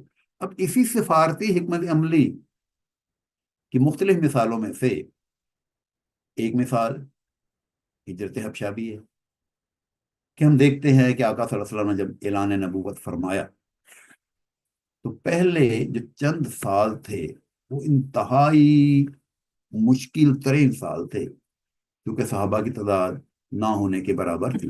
بلکہ پہلے 3 سال تو آپ نے جو تبلیغ فرمائی وہ اعلانیہ نہیں، پھر جب کچھ لوگ مسلمان ہوئے تو اعلانیہ پہ آ گئی، لیکن چونکہ تعداد انتہائی قلیل تھی تو غیر مسلم مشرکین مکہ، جو ویسے تو تب بھی آپ کو صادق امین ہی کہتے تھے، کہتے آپ کو صادق اور امین ہی تھے، لیکن کیا تھا کہ جی ہماری حکومت کہاں جائے گی، ہماری وہ چودراہٹیں کہاں جائیں گی۔ تو جب یہ ظلم و ستم حد سے بڑھ گیا تو آقا صلی اللہ علیہ وسلم نے اجازت دی صحابہ کو کہ وہ حبشہ کی جانب ہجرت کر سکتے ہیں، کیونکہ حبشہ کا جو حکمران اس وقت نجاشی تھا، اس کے بارے میں یہ معروف تھا کہ وہ ایک عادل حکمران، تو یعنی اس کے ہاں جانے کی جو بات بنی وہ عدل تھی۔ اور جب یہ گروپ حبشہ پہنچا تو اہل مکہ کو تو جناب بہت برا لگا کہ ہیں یہ وہاں سکون و اطمینان سے رہیں گے، تو انہوں نے اپنا ایک وفد وہاں بھیجا کہ جی مسلمانوں کو وہاں سے نکال دیا جائے. نجاشی کو کہا، اسے ورگلایا، لیکن وہاں حضرت جعفر طیار نے سورۃ مریم کی جب آیات پڑھی تو قرآن کا اپنا ہی ایک اعجاز ہے. پھر ہم لوگوں میں ایک مسئلہ یہ ہے کہ ہم قرآن کو ٹرانسلیشن میں وہ بات رہ نہیں جاتی. عربی تک ہماری رسائی اتنی نہیں، وہ تو سب تھے ہی عربی نا. تو روایات میں ہے کہ نجاشی کی آنکھوں سے یوں آنسو بہ رہے تھے، اور اس نے اس کے بعد یہ کہا، ایک تنکا پکڑا اور کہا کہ یہ جو آپ نے کہا ہے، یہ جو آپ نے کہا ہے حضرت عیسیٰ علیہ السلام، اس سے اتنا بھی کم یا زیادہ. تو کیسی حکمت تھی کہ ایک بات دشمن کو کہی جا رہی ہے، سمجھائی جا رہی ہے، اور وہ کیسا ابلاغ تھا. تو یہی اصل چیز ہے کہ اگر ابلاغ حکمت پہ ہوگا، دانائی پہ ہوگا، تو یہ لوگوں کو جوڑے گا. اور اگر ایسا نہیں ہوگا تو بجائے اس کے کہ یقین پیدا ہو، غیر یقینی کی کیفیت پیدا ہوگی. بجائے اس کے کہ سکون اور اطمینان بڑھے، بے سکونی بڑھے گی. اب اسی کی میں ایک مثال یوں لیتے ہیں کہ جب آقا صلی اللہ علیہ وسلم مکہ سے مدینہ تشریف لے گئے تو اس وقت سیاسی طور پر مدینہ میں کیفیت یہ تھی کہ دو بڑے قبائل تھے، اوس اور خزرج. اور روایات کے مطابق وہ دونوں اس وقت جو ایک طویل عرصہ تک آپس میں جنگوں سے تنگ آ چکے تھے، تو عبداللہ بن ابئی کو اپنا حکمران بنانے کے لیے تیار ہو چکے تھے. اب آپ کا وہاں تشریف لے جانا، اب آپ وہاں مذہبی قائد بھی تھے اور سیاسی قائد بھی تھے، لیکن کچھ لوگ جو ہیں وہ نئی چیز کو اتنی جلدی قبول نہیں کرتے، خاص طور پر جو یہ سمجھ رہے ہوں کہ جناب یہ میرا حق تھا اور مجھے یہ ملنا، حکمرانی مجھے ملنی چاہیے تھی. تو آپ صلی اللہ علیہ وسلم نے جاتے ہی کوئی تلوار نہیں پکڑ لی، بلکہ کیا کیا؟ میثاق مدینہ، ایک معاہدہ کیا. اور کہا جاتا ہے کہ یہ معاہدہ جو ہے اس میں اوس خزرج تو شامل تھے ہی، وہاں کے دوسرے باشندے جن میں یہود بھی شامل تھے. اور یوں کہہ لیں کہ یہ پہلی وہ دستاویز تھی تاریخ میں جو تحریری طور پر کسی ریاست کے تمام شہریوں کے حقوق فرائض کو واضح کیا گیا اور بتایا گیا کہ جناب یہ قبائل اپنی جگہ قبیلے رہیں گے، ان کی اکائیوں کو نہیں چھیڑا گیا.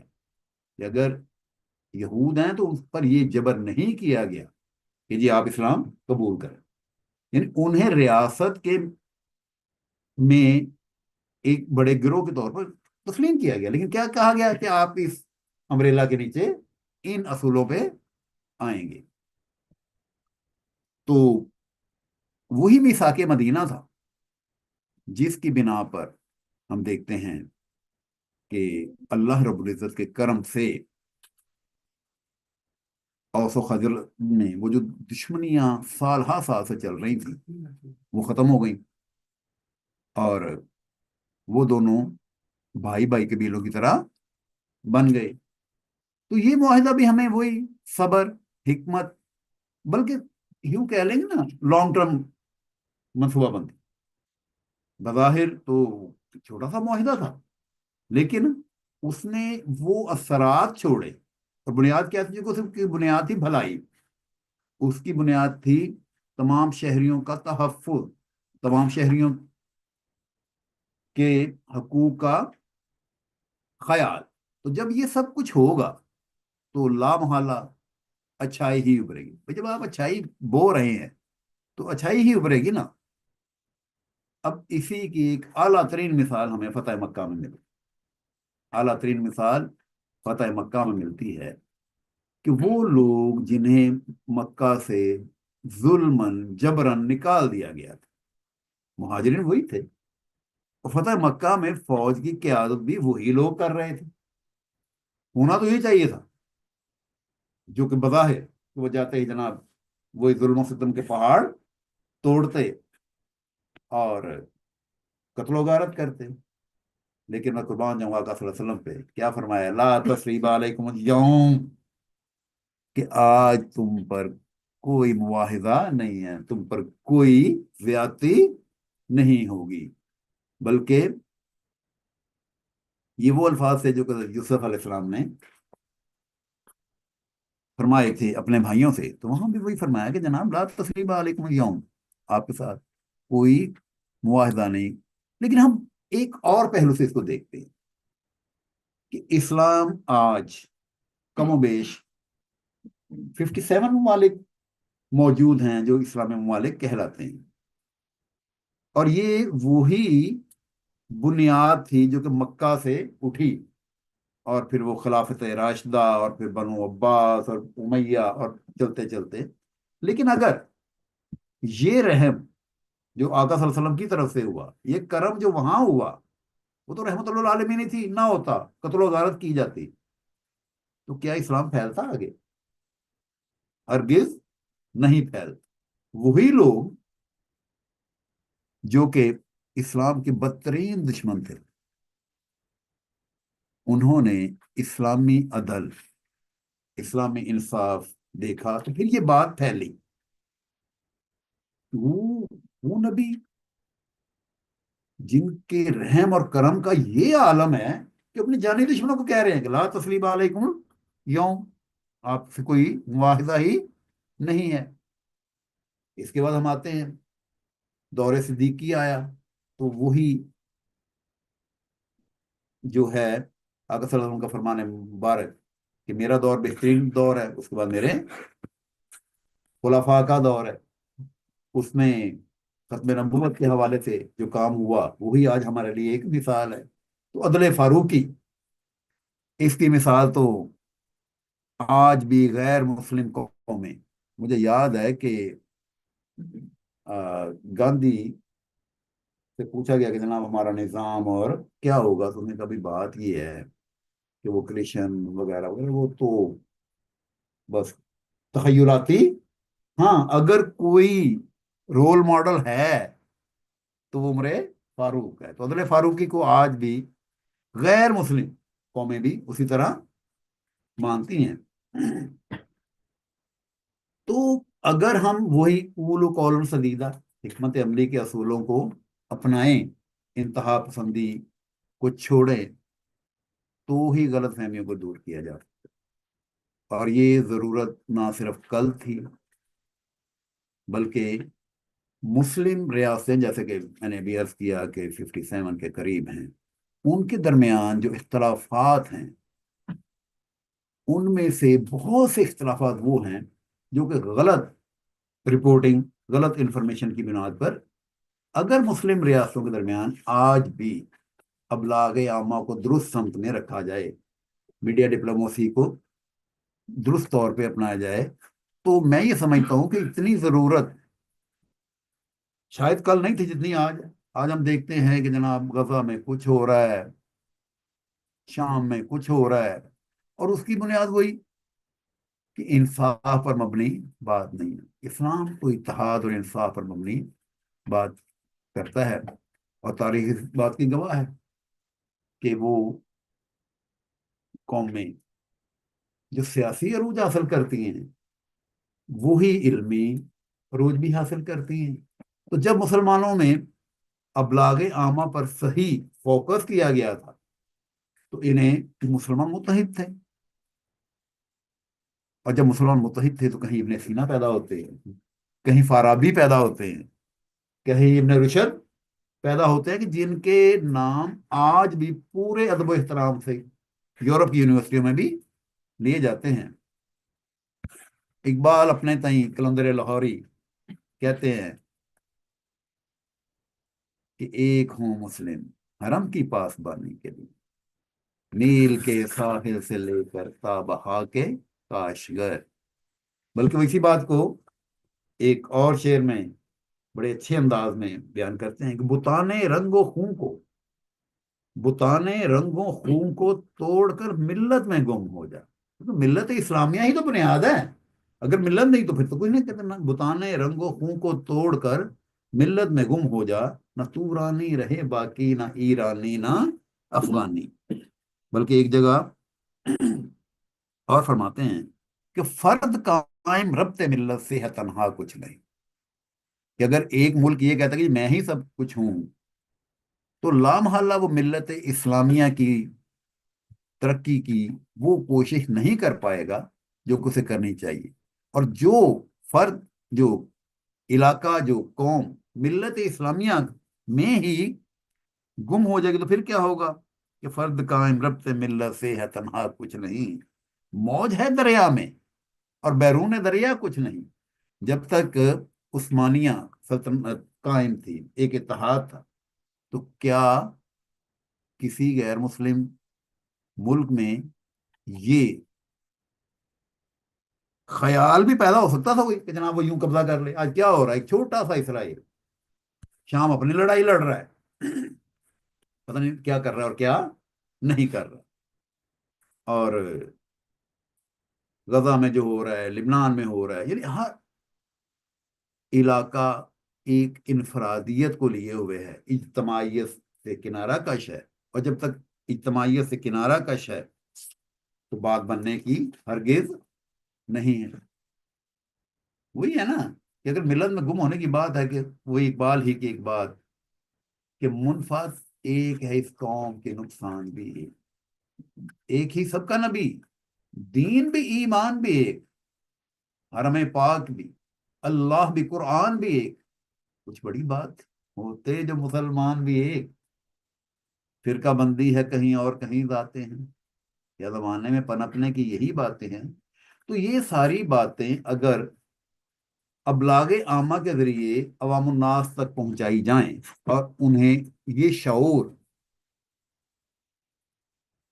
فراہم کیا جائے تو میں یہ سمجھتا ہوں کہ کچھ بھی ایسا نہیں کہ ناممکن ہو.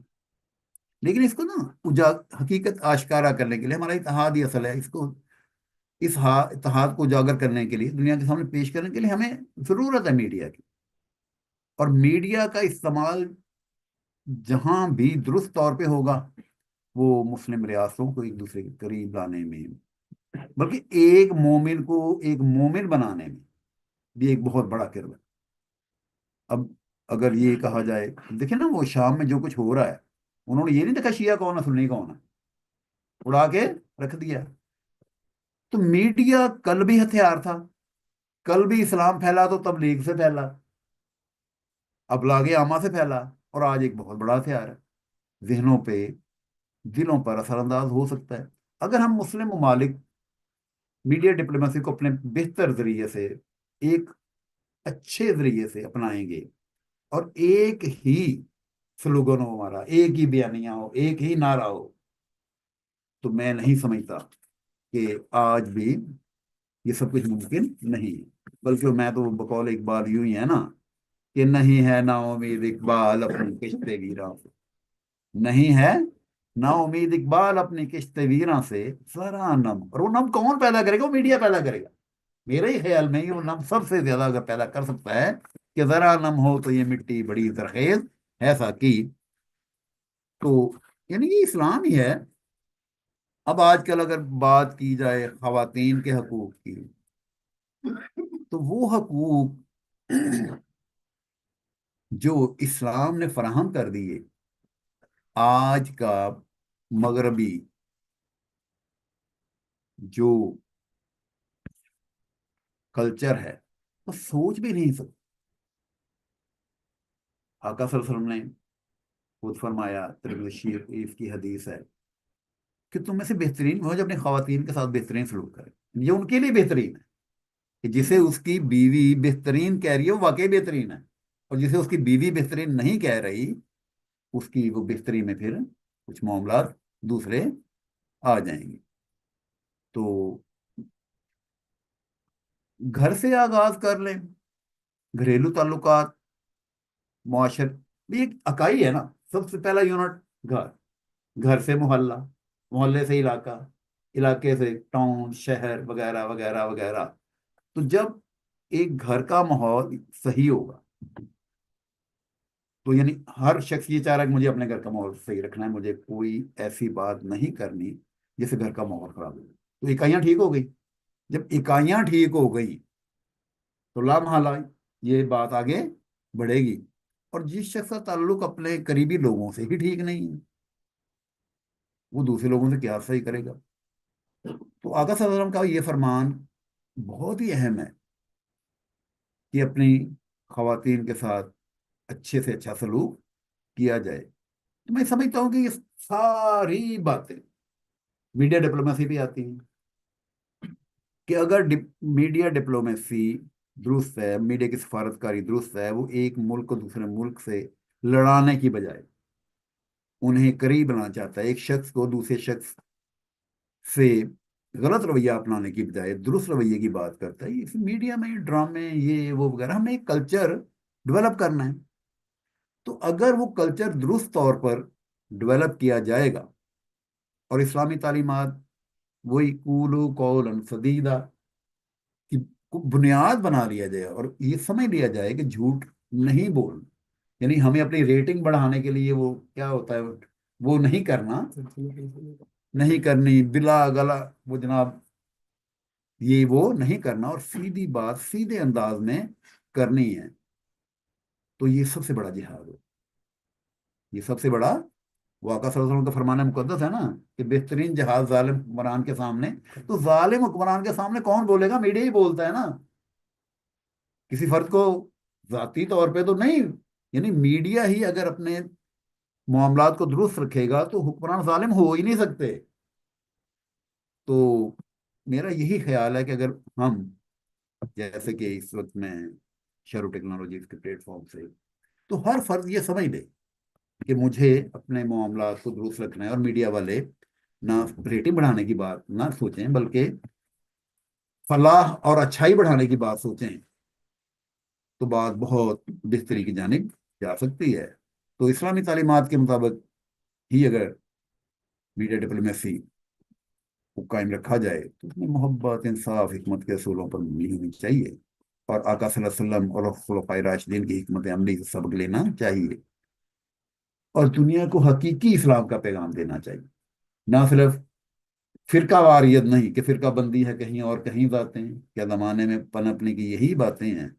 تو میں اللہ رب العزت سے اس دعا کے ساتھ کہ اللہ تعالیٰ ہم سب کو یہ توفیق عطا فرمائے کہ ہم اپنی ذمہ داریاں پوری کریں اور اللہ تعالیٰ ہم پر مخصوص کرم و فضل فرمائے اور یہ شعر میڈیا کا جو پلیٹ فارم ہے اس کو بھی ترقی عطا فرمائے. وما علینا الا البلاغ.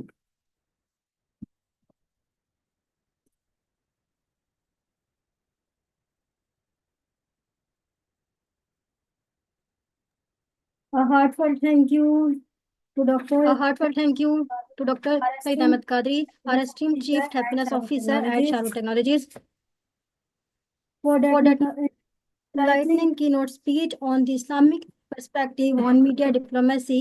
Your insights have provided us with a deeper understanding of how media can be used ethically to foster peace, promote understanding, and strengthen diplomatic ties, all from an Islamic viewpoint. We sincerely appreciate your time, expertise, and the valuable knowledge you have shared with us today. Once again, thanks. جی ہم بہت زیادہ مشہور ہیں ہمارے day 2 کے chief guest doctor سعید احمد قادری صاحب کے، جو کہ شیرو ٹیکنالوجیز کے چیف ہیپینس آفیسر بھی ہیں اور ہمیشہ سے اسلامک پرسپیکٹو پہ بہت اچھا آپ اپنا نقطہ نظر پیش کرتے ہیں. اور ہم بالکل آپ کی اس بات سے متفق ہیں کہ میڈیا ڈپلومیسی کے جو بانیان ہیں وہ تو مملکت اسلامیہ ہی تھی، وہ جو ریاست مدینہ نے ہی یہ سارے کانسیپٹس دیے تھے. ابلاغ کے تمام اصول آج بھی اسی ریاست سے ڈرائیو کیے جاتے ہیں اور بالکل جی آج کے اس دور میں بھی اشد ضرورت ہے گھریلو لیول سے سٹارٹ کر کے پھر معاشرے کے لیول پہ، معاشرے کے بعد ملک کے لیول پہ، ملک کے بعد جو مسلم ممالک ہیں ان کی آپس کی ڈپلومیسی اور پھر بین الاقوامی ڈپلومیسی کو لے کر. تو ہم بہت زیادہ مشکور ہیں ہمارے چیف گیسٹ کے کہ انہوں نے آج ہمارے ساتھ یہ تمام باتیں شیئر کی. And now it is time to proceed with the panel 2 of day 2, that is panel 4 for this International Media Diplomacy Conference. And I can already see our esteemed panelists Imran Yusuf Saab, Zeenat Anjum Saiba, Sarmat Khan Saab, Dr. Ayman Khalid. So welcome you all in this second international conference on the current landscape of media diplomacy. So our host of the evening, Ms. Arfa Arbi, will formally introduce the panel, and this panel will be moderated by media consultant of Sharu Technologies, Mr. Zain Naveed. So I also invite Mr. Zain Naveed to stage and take over the panel.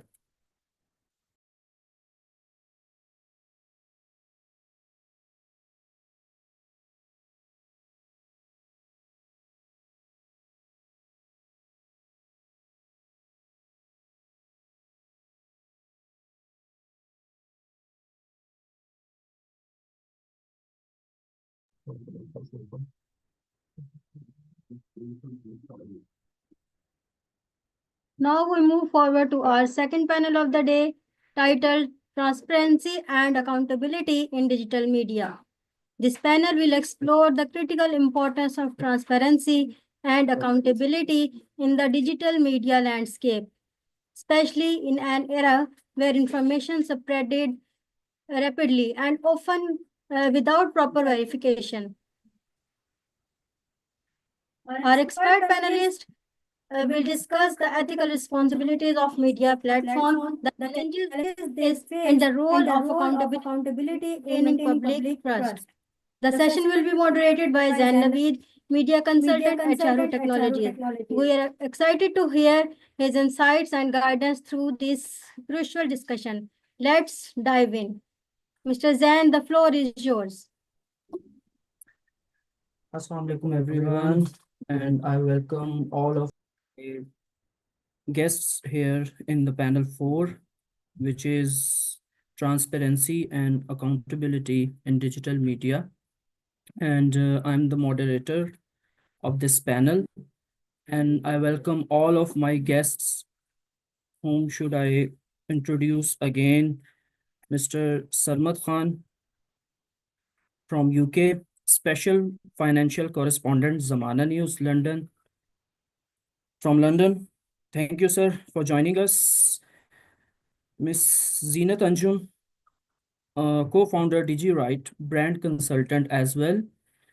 Welcome, ma'am, for joining us. Next is Dr. Miss Ayman Khalid, Assistant Professor, School of Media and Communications Studies from University of Management and Technology, UMT. Thank you, ma'am, for joining us. So, and the next, and not the least, Mr. Imran Yusuf. Sir, welcome you as well. You are the motivational speaker, life coach, and anchor person as well. So I welcome all of you to this prestigious conference, which is organized by Sharu Technologies.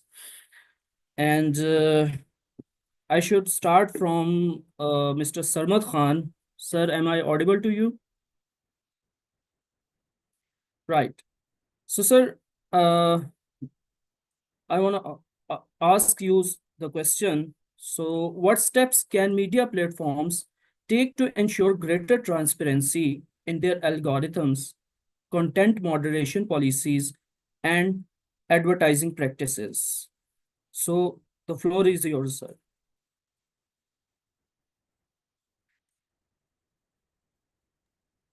Sir, kindly unmute your mic. Sir, kindly unmute your mic. Thank you. Thanks for inviting me for this. You have asked a couple of, raised a couple of points. It's basically the transparency is and accountability is the key. So I would like to divulge into it. Recently, I attended this conference, Offshore Alert in London, about 2 weeks ago, and there they mentioned about the fake news and how the news travels. And the surprising thing was that they had a screen, and I have a screenshot of the screen, which I will share maybe, that it had around 6 news outlets of Pakistan in that screen. And they said that the Indian media and the Pakistani media, they are being used to share the fake news. So ask that woman, that look, you are mentioning Pakistan and you have shown 6 outlets logos onto that screen, but you have just shown 2. So why is it Pakistan? And I said to her that I need to see instances. If you are mentioning Pakistan and 6 news outlets, so you should mention what type of news was the fake news that they were spreading. They said the fake news is coming from Pakistan, and then the global media outlets, they collect that news, they pick it up, and then that's how circulated like a media.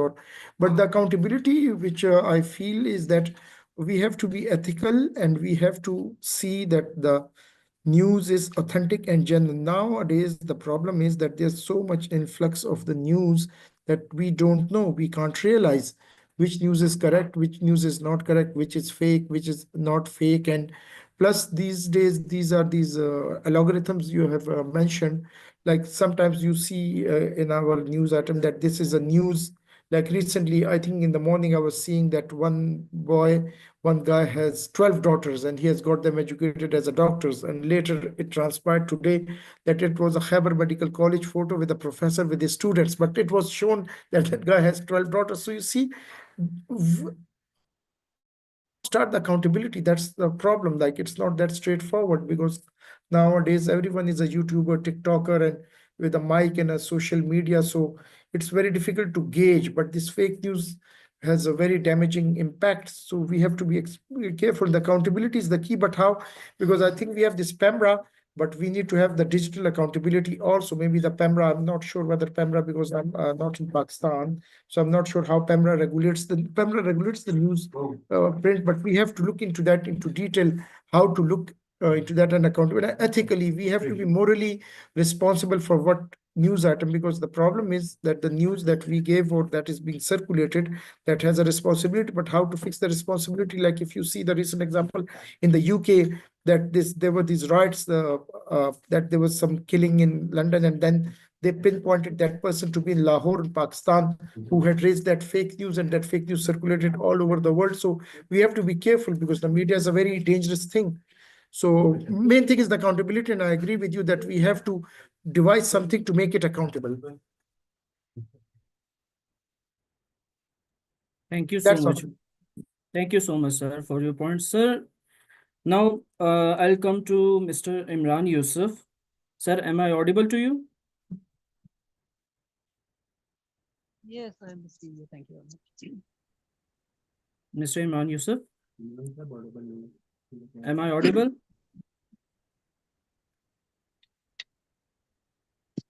Are you listening me? Yes, we can listen to you, sir. Okay. Sir, thank you so much for joining. Sir, as you have the,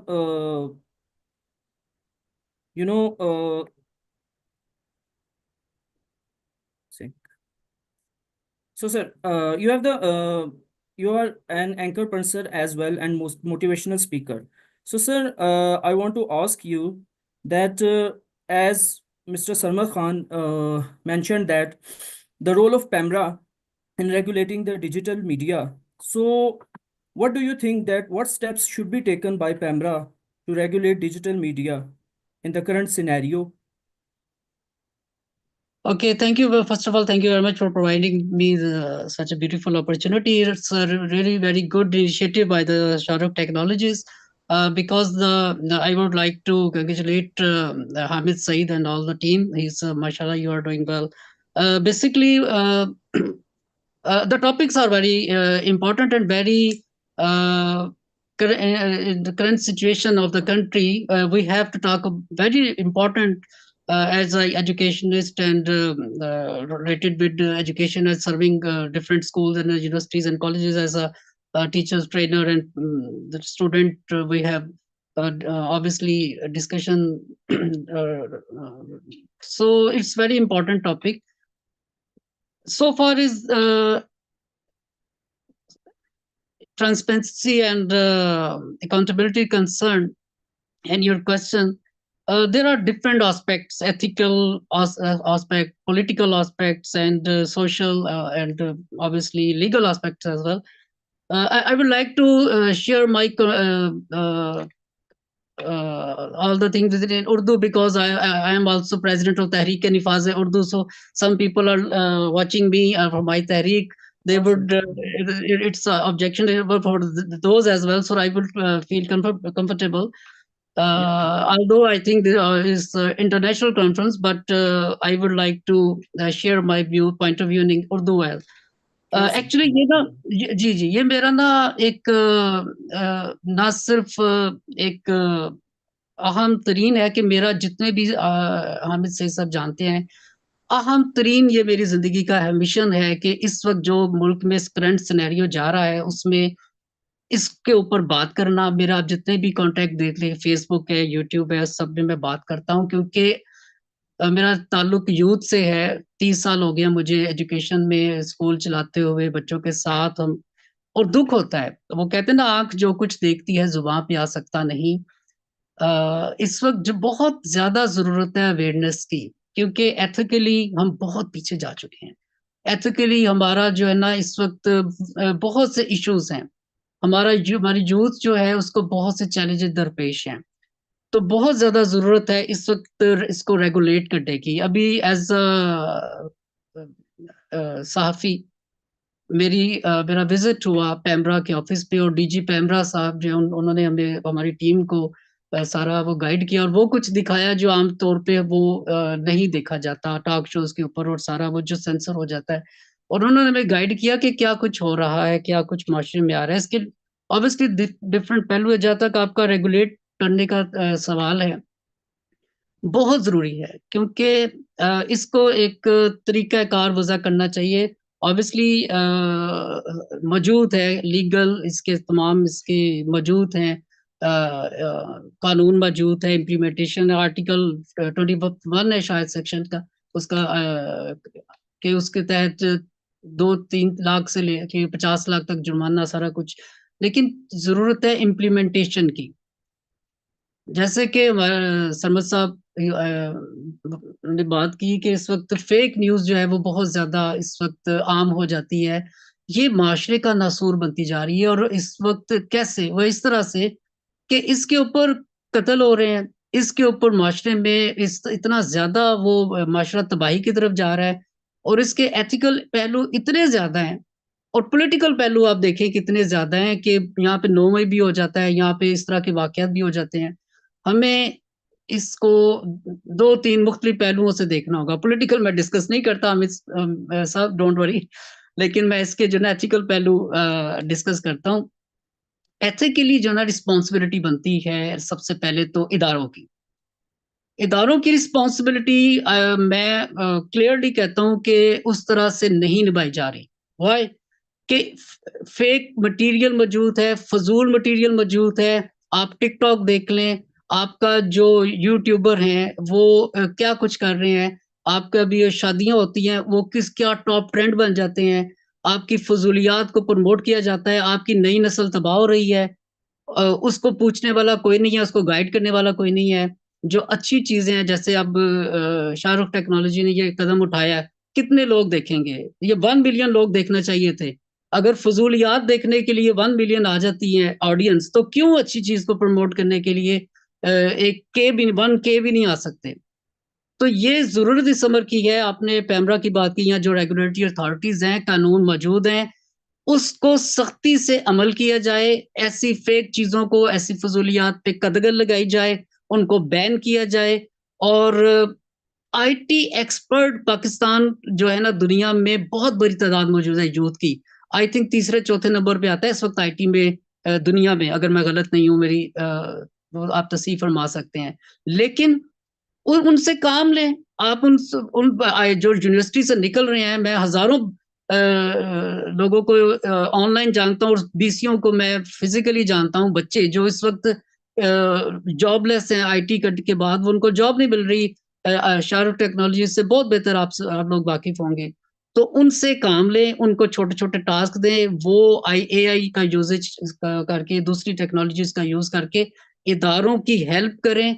और ये जो फजूलियात इस वक्त आ रही हैं, चाहे वो fake news हो, चाहे वो फजूलियात, उसको रेगुलेट करने के लिए बाकायदा तौर पे इदारे काम करें और सर जोड़ने की जरूरत है। वरना ये आपकी जो कौम है ना, یہ اس کی داستان بھی نہ رہے گی داستانوں میں، اس کا نام بھی نہیں خدا نہ خاصا، کیونکہ یہ سرمد صاحب بھی مجھے ماشاءاللہ پہلی دفعہ میں دیکھ رہا ہوں، بڑے اچھے انٹلیکچوئل لگ رہے ہیں، باقی بھی میری بہن زینت. معاشرہ اس وقت تباہی کی طرف جا رہا ہے، کیونکہ میں I am social activist as well, تو میں بہت کچھ وہ کچھ بھی دیکھتا ہوں جو بہت عام لوگ پڑھے لکھے لوگ نہیں دیکھتے. فضولیات بہت زیادہ ہیں، چاہے وہ کوئی چاہت فتح علی خان کی شکل میں ہو، جن کے فضولیات پہ ملینز لوگ چلے دیکھ لیتے ہیں. تو یہ میں چونکہ ایک تعلیم سے وابستہ ہوں، تو یہ میرا ایک چھوٹا سا تھا. انشاءاللہ آگے بھی جو ہے نا بات کریں گے. جی سر. جی عمران صاحب، آپ نے جیسے چاہت صاحب کی بات کی نا، تو جب چاہت ہوگی تو پھر تو obviously لوگ تو آئیں گے نا. تو ہم کسی پرسنل بندے کا نام نہیں مینشن کرتے، ہم چاہت کے فلسفے پہ بات کر لیتے ہیں. اچھا جی، اسی حوالے سے آئی ووڈ لائک کہ ہمارے جو ماڈریٹر ہیں وہ میڈم زینت سے جو ہے نا کوشچن کریں، because she is a subject matter expert, اور یوتھ کے ساتھ بہت کنیکٹڈ رہتی ہیں، یوتھ کو بہت قریب سے جانتی ہیں، یوتھ کے برانڈس کی کنسلٹنٹ بھی ہیں.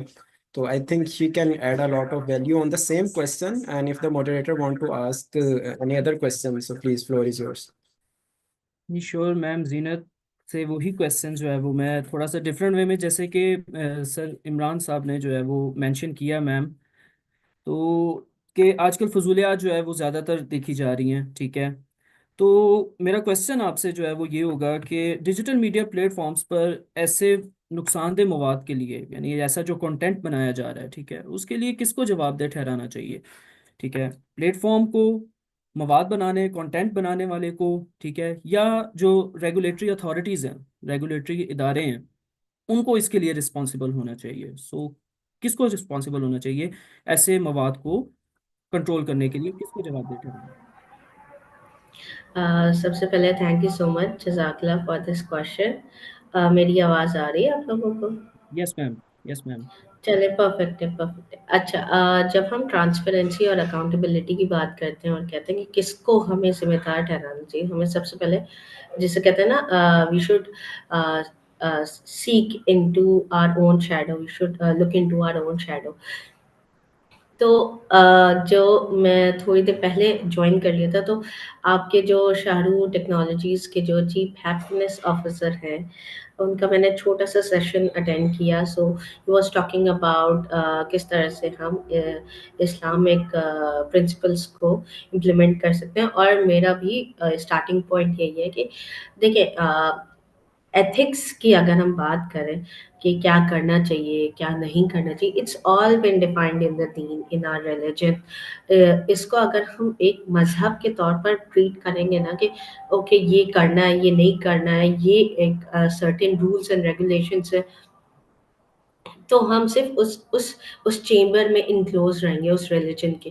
مگر اگر ہم اس پہلو سے سوچیں، اس نظریے سے سوچیں کہ کوڈ آف کنڈکٹ ہے ہمیں لائف گزارنے کا، ہمیں کس طرح رہنا ہے، ہمیں ایتھکس کس طرح پریکٹس کرنی ہے. ہم ایک معاشرے میں رہتے ہیں، پہلے ہمیں اپنے آپ کو کیسا بنانا ہے، اپنے رب کے سامنے کیسے بنانا ہے، اور پھر سوشل انٹریکشن کو رکھتے ہوئے سامنے ہمیں دوسروں کے ساتھ کیسے ریلیشنس رکھنے.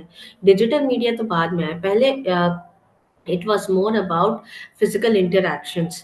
تو موونگ فارورڈ، ٹرانسپیرنسی اور اکاؤنٹیبلٹی اس وقت جو تھی وہ ایتھیکل پریکٹسز ہی ڈرائیو کر رہے تھے، اور رولز جو ہے اس وقت جو تھے وہ اب بھی وہی ہیں. ڈیجیٹل میڈیا کے دور میں بس یہ ہو گیا کہ different platforms are posing in different regulations. Facebook کی اپنی کمیونٹی گائیڈ لائنس ہیں جو کہ 100% ٹرانسپیرنسی اور اکاؤنٹیبلٹی کو فلفل نہیں کر رہی ہوں as per the ethical code of conduct, مگر وہ ایک اسٹینڈرڈائزڈ ان لوگوں نے بنایا ہوا ہے. چاہے کوئی بھی سوشل میڈیا پلیٹ فارم ہو، سوشل میڈیا پلیٹ فارم کو میں اس لیے زیادہ بولوں گی پہلے کیونکہ ڈیجیٹل میڈیا کی بات کریں، چاہے بلاگس ہوں، آن لائن کورسز ہوں، ویڈیوز ہوں، کوئی بھی ہم سافٹ ویئر، آج کل ٹیک کا دور ہے، so we are consuming software, we are consuming online courses, we are consuming videos, we are consuming microblogs, blogs, social media. So everything is kind of making a big bubble of digital media. اور ہر جگہ transparency اور accountability بہت ضروری ہے. جیسے میرے دو esteemed panellist جو ہے میرے ساتھ، انہوں نے یہ بولا کہ ہم کیسے ویریفائی کریں، ہم الگورتھمس اس طرح ہوتے ہیں which is again ट्रू, जो ट्रेंडिंग होगा, जो एल्गोरिथम्स उसी तरह से होंगे, वही हमें व्यूवरशिप पे आएगा। एंड उसी तरह से जो है वो अगर एथिकल प्रैक्टिसेस में नहीं आ रहा, इसमें दो बातें आती हैं। जो पहले तो अगर प्लेटफॉर्म्स की बात करें, प्लेटफॉर्म्स के एल्गोरिथम में वही टॉप ट्रेंडिंग पे आएगा जो जिसके मोस्ट व्यूज होंगे। फिर as a consumer digital media में आप वो कंज्यूम करते हैं, आपकी एथिक्स कहाँ लाया करती है। तो एक ट्रायंगल को समझे आप, एक तरफ आपका रेगुलेटरी अथॉरिटी होता है, जो एक तरफ प्लेटफॉर्म होता है और एक तरफ आप होते हैं। आप डाटा कंज्यूम कर रहे हैं, एक तरफ डाटा पोस्ट हो रहा है और एक तरफ से डाटा रेगुलेट होते हुए जा रहा है। सोशल मीडिया पे स्पेसिफिकली ये चीज़ें स्किप हो जाती हैं, जो रेगुलेटरी वाली पार्ट होती है। It's just social media platform and the person. एक तरफ से डाटा जा रहा है और एक तरफ से डाटा कंज्यूम हो रहा है, कोई नहीं वेरीफाई कर रहा है। ट्रांसपेरेंसी कहाँ है इसमें, अकाउंटेबिलिटी कहाँ है। मिस इन्फॉर्मेशन आ रहा है, डीप फेक्स पे फेक वीडियोज आती है लोगों की, जो फॉल्स न्यूज़ आ जाती है। स्पेशली स्टेटिस्टिक्स जो लोग न्यूज़ पे दे रहे होते हैं, कोविड के मामले में स्पेशली हुआ था, तो कैसे कर रहे होते हैं, how do they verify it. ये डेटा को मैनिपुलेट तो बहुत लोग कर रहे हैं, पर डेटा को इंटरपोलेट नहीं कर पा रहे लोग। और यहाँ पे इंटरपोलेट करने के लिए बहुत ज़रूरी है कि हम सबसे पहले तो समझे, अकाउंटेबल हो, ट्रांसपेरेंट रहे कि हमने जो सोर्स से डाटा लिया है पहले वो सही है। हम अकाउंटेबल हो कि यस, हम जो डाटा कंज्यूम करें, is this aligned with our values, is this adding value to me. ये दो चीज़ें अपने आप से पूछें। इसमें अब दो चीज़ें आती हैं, क्योंकि मैं ब्रांड कंसल्टेंट भी हूँ तो उस पर्सपेक्टिव से भी बताऊंगी मैं कि जब हम मैसेजिंग करते हैं ब्रांड्स के लिए, बहुत दफ़ा ऐसा होता है, पर्सनल ब्रांड होता है, बिजनेसेस होते हैं, तो हमें बहुत सारी चीज़ें देखनी होती हैं कि ये एथिकल कोड ऑफ कंडक्ट को फॉलो कर रहा है, क्योंकि उनको डिफरेंट बिजनेसेस जो होती हैं उनको रेगुलेटरी अथॉरिटीज से के चैनल से जाना होता है। But when it comes to digital platforms में ये प्रोसेस, जैसे मैंने पहले कहा, स्किप हो जाता है। अ लॉट ऑफ पीपल, जैसे सरमद साहब ने कहा, टिकटॉकर्स बने हुए होते हैं, क्योंकि उनके पास वो रेगुलेशंस होते नहीं हैं। They just pick up the mic और जो भी उनको लाइक वैल्यू ऐड कर रहे हो, नहीं कर रहे हो, जो भी वो मिस इन्फॉर्मेशन या इन्फॉर्मेशन दे रहे होते हैं, they just give it without being accountable, और सामने वाला बंदा जो है वो उसको कंज्यूम कर रहा होता है। जब आप कोई चीज़ सोशल मीडिया पे या डिजिटल मीडिया पे डाल रहे होते हैं, इट्स वेरी इंपॉर्टेंट कि एक दफ़ा ये लाइव हो गया, इट्स गॉन। अब आपके पास अथॉरिटी नहीं है, आपको बहुत सोच समझ के इसके ऊपर देखना होता है। बहुत दफ़ा लोग बहुत जज्बाती हो जाते हैं, कुछ भी लिख देते हैं, बट देन व्हाट हैपेंस उसके ऊपर। जैसे इमरान साहब ने बात की, drastic circumstances have taken place, deaths हुई हैं इसके ऊपर, लड़ाइयाँ हुई हैं उसके ऊपर, कीबोर्ड वॉरियर्स हो जाते हैं, कोई डिप्रेशन में, एंग्जाइटी में चला जाता है। ऑल इट हैपेंस बिकॉज जो कीबोर्ड के पीछे वाला बंदा है, जो कि ये सारी चीज़ें टाइप करके पोस्ट कर रहे हैं डिजिटल मीडिया के डिजिटल प्लेटफॉर्म्स के ऊपर। So I am being very specific about digital platforms at this moment, क्योंकि आपके डिजिटल मीडिया में ना बहुत सारी चीज़ें आती हैं जो आप डिजिटली कंज्यूम कर रहे होते हैं। When it comes to digital platforms, Facebook हो गया, ट्विटर हो गया, आपके टिकटॉक हो गया, आपका यूट्यूब होगा, आपका इंस्टाग्राम हो गया, ये 5-6 जो आपके टॉप डिजिटल प्लेटफॉर्म्स है ना, ये इनके एक स्टैंडर्डाइज्ड बनाए हुए होते हैं इन लोगों ने, कोड ऑफ कंडक्ट कहते हैं या कम्युनिटी गाइडलाइंस होते हैं। बट वो किस हद तक सॉरी, वो किस हद तक इस चीज़ को, डेटा ब्रीच को सॉरी अगेन, सो वो किस हद तक डेटा ब्रीच को, कॉपीराइट्स को और अकाउंटेबिलिटी को चेक एंड बैलेंस कर रहे हैं, ये सारा हमें देखना होगा। So everything starts from us. हम अगर खुद रिस्पॉन्सिबल सिटीजन होंगे, हम खुद अकाउंटेबिलिटी रखेंगे अपने एक्शंस की, not just on digital media but in person as well, तो फिर ज़्यादा बेहतर होगा। जब डिजिटल मीडिया नहीं था, लोग तब भी इंफॉर्मेशन पढ़ते थे, लोग तब भी जंग पढ़ते थे, अखबार है जहाँ पढ़ते थे, ये सारी लाइक मीडियम्स को कंज्यूम करते थे वो लोग। बट उस वक्त सेंस ऑफ अकाउंटेबिलिटी ज़्यादा थी, क्योंकि उस वक्त लोगों में डिजिटल मीडिया इतना कॉमन नहीं था। उस वक्त लोग सबको फिजिकली जानते थे, और अगर कहीं पे मिस इन्फॉर्मेशन आ जाती थी, लोगों को अपनी रेपुटेशन का, अपनी ट्रस्ट का, रिलेशनशिप्स का बहुत ज़्यादा इस चीज़ का ख्याल होता था। आजकल तो कोई भी बंदा फेक प्रोफाइल भी बना लेता है इन डिजिटल प्लेटफॉर्म्स के ऊपर, just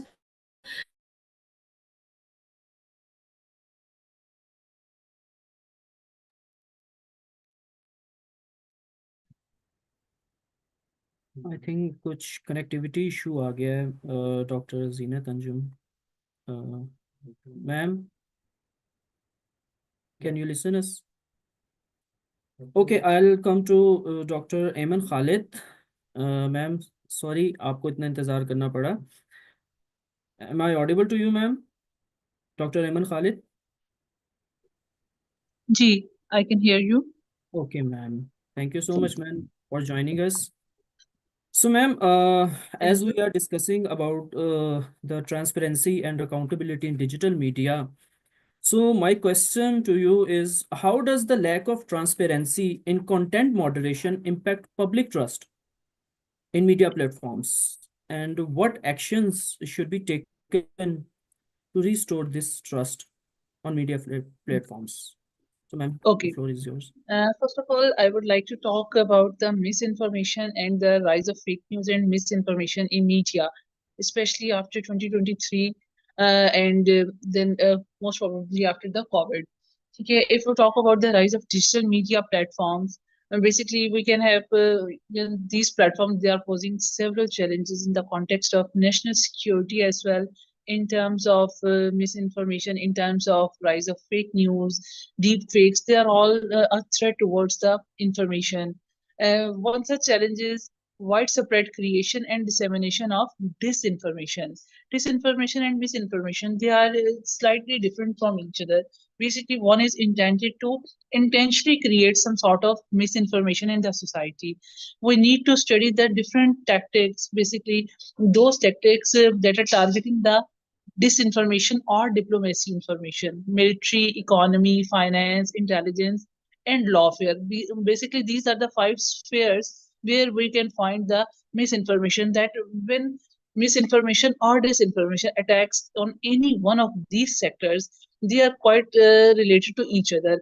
And when one is, you can say that one is interrupted, and most probably the information sector that is interrupted, and due to that interruption, all other sectors that are military, that are economy, that are finance, that are intelligence, and that are law affairs, they all are disturbed and they all get disturbed. So we need to theorize, we need to work on what is the fog of war. What is this fog of? Fog means that there is some kind of dense fog in front of our eyes. When we have misinformation, we are not able to get into the real sphere of information. So there are some challenges in this regard. Or being a third world country, we have we are facing multiple challenges in this regard, and we need to overcome those challenges. One most important thing is the rise of fake news and misinformation. If we go through the 2023 Digital Pakistan report, over 76% of Pakistani, they are the social media users of social media platforms like Facebook, YouTube, Twitter, and other media platforms. With such heavy usage, over more than 76% usage, you can imagine that you can well imagine that this especially these platforms, there is no mechanism, no proper mechanism to identify the misinformation on these platforms, because everyone there, he or she uses his or her right of freedom of speech. They just write, they just throw whatever they want to throw in the court, and all other people, they just grasp it according to their own capacities. There is no lens of there is no protection of any kind of you can say any kind of the law or any kind of other things. There are multiple laws, although there are multiple laws, like you can say PICA Act is there, Pakistan Telecommunication Authority is there to work in this regard. But when we are talking about the realistic situation, everyone is free. Everyone, he or she once he or she is in front of the mic, in front of the camera, he or she thinks that he is a journalist. He should pass on the information, whatever information he has with himself, without identifying without correcting the facts, without fact checking. We are just there to write anything, and that creates a panic in the society. That creates a fuss in the society. So we need to regularize the laws like PICA Act 2016. All that act is there from 2016, but there is not implementation of this act in its real spirits. Then when we are talking about the ownership and funding transparencies. So if we talk about the 2020 report of Media Matters for Democracy, that revealed a lack of transparency in ownership structures of digital news media platforms, which clear that there is funding sources. If there are no clear mentioning of funding sources that are affecting the credibility of channels. When you are talking about Geo, you are talking about Dawn, you are talking about any other news channel, you have a clear picture in your mind that who can behind this, who are the sporting agencies, who are the what are the sporting agendas. But when you are talking about the social media platforms, they do not have the backup from an institutional background. They do not own any institutional backup or institutional background. So we are very much unclear about their funding sources. We are very much unclear about their credibility sources. We don't know whoever is funding those channels, whoever is behind those channels, what are the agendas that are being supported or promoted from these channels. So the ownership and the funding transparency in case of social media, that is a big question that needs to be addressed. Whereas when we compare digital media with traditional media, there is a proper institutional background with each news media channel or each channel or newspaper. So when we are talking about the digital media, it lacks in proper ownership. There is no proper ownership. You can open YouTube and simply you will find thousands of channels. Every anchor, whether he's a metric pass, whether he has no experience in any particular field, he or she is talking about the psychological affairs. He or she is talking about the political affairs. They are talking about anything. They are talking about even the disease, even the most even they are not religious scholars, but they are talking about the religious issues as well. So such kind of credibility issues, they are always there with social media. Then if we talk about the social media accountability initiatives, in 2021 Facebook introduced a third party fact checking program in Pakistan in collaboration with the organizations like AFP and South Fact Checking to identify and label misinformation. Platforms like Twitter, they also take down the content flagged by the authorities, although concerns remain about the selective enforcement of such kind of content. Then when we are talking about the digital literacy and the public trust, a study from the UNESCO on media literacy in Pakistan emphasized the need of digital education, noting that only 15% of the population is equipped with identifying the fake news. Media literacy is very much important in Pakistan. Educational institutes should work on this, and they must inculcate the basic factors of digital literacy among their students. They must try to uh, make it common among the common people of the society as well. So they must know that what is the digital literacy, how to trust on the sources, how to check the information, what are the credible information sources, how third-party fact checking can improve the quality of your content. So all these things, they need to be educated, and they need to be told to the common masses of our society.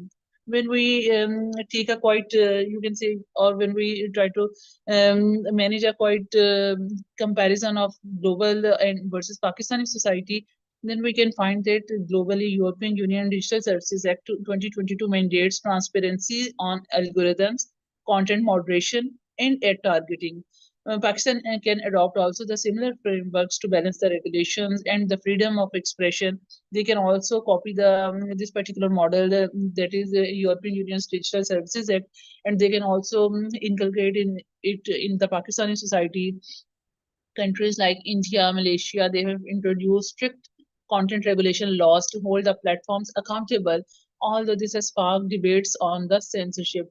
Although this poses another question about the freedom of speech on social media as well, but such kind of censorship or such kind of accountability is very much important in case of social media platforms as well.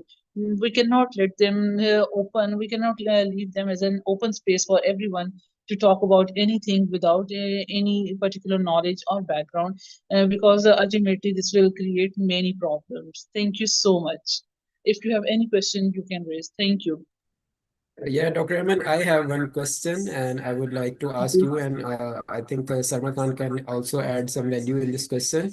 So my question is, whenever it comes to these kind of platforms, they have very strict policy and very, well-defined policy. They remove whatever content goes against their policies.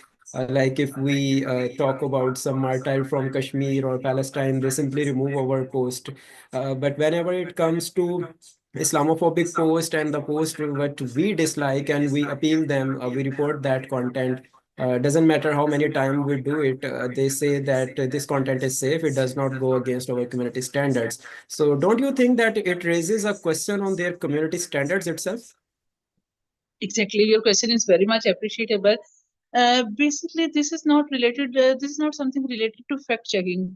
These are, you can say, these are the national biases, or you can say these are the basically these are based on the agendas. These are based on the likings, dislikings, national interest, national biases. What we think right, someone other he or she might think that is wrong, and it is their bias in this regard. That is not about the fact checking. That if that platform is held by, and that platform is the property of someone who is against Kashmir issue, yeah, who is against, yeah, who is not willing to think about, yeah, to listen about the Islamophobia or such things. So we cannot interlink such kind of things with the fact checking. We cannot interlink such. I don't want to talk about this thing that even if in our country we try to write something against some particular institutions, our accounts are banned. Similarly, in this is the case that on international level, social media owners, if they do not like something, they ban the accounts. This is something that is related to the freedom of speech. Freedom of speech is something I want to talk about, and where my space ends, someone other space starts from there. So I should talk about, yeah, I should write about anything that is just in my space. No, I should not touch the space of others. So what you are talking about, and if we want to check the example from Pakistani perspective as well, we can find such examples as well, that we cannot write about such institutions. We cannot take the name of any person and political parties in Pakistan as well. So this is something related to national biases, likings, dislikings. These are the other agendas. They are not the part of fact-checking programs. Fact-checking is something else. Fact-checking is that our basically our common man must understand what is the fact, what he or she should float. Now, most of the time we get the messages on WhatsApp. Most of the time we get hadith or Qurani ayat on WhatsApp, and without any fact checking or without reconsidering those things, we just forward it to others. This is the basic yeah, core concept of education to the common man, to the common people, that they must consider the thing before they are going to disseminate it in the society. So what you are talking about, or what I am talking about, that we cannot write for particular people, or that is something else, another debate. And I think we should not openly discuss this thing. Okay, thank you, Dr. Aman, for your response. And we would also like to listen from Sarmat Khan Saab, what he has to bring on this particular question. Thank you. Yes, please. Sorry. Basically, you are right. The social media platforms are a bit, I consider them to be a bit biased, and a word is a very strong word. It's like racist.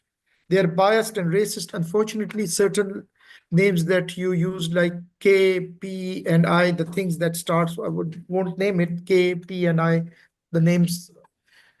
Whenever you use this word in the post or this that post is constantly removed, and then there's strike-offs. Recently, what I've noticed, like some of the journalists have complained that they had these accounts of 5-year or 10-year-old social media accounts, and they just got a strike-off. And there's another phenomenon these days, if you have noticed, it's about the WhatsApp.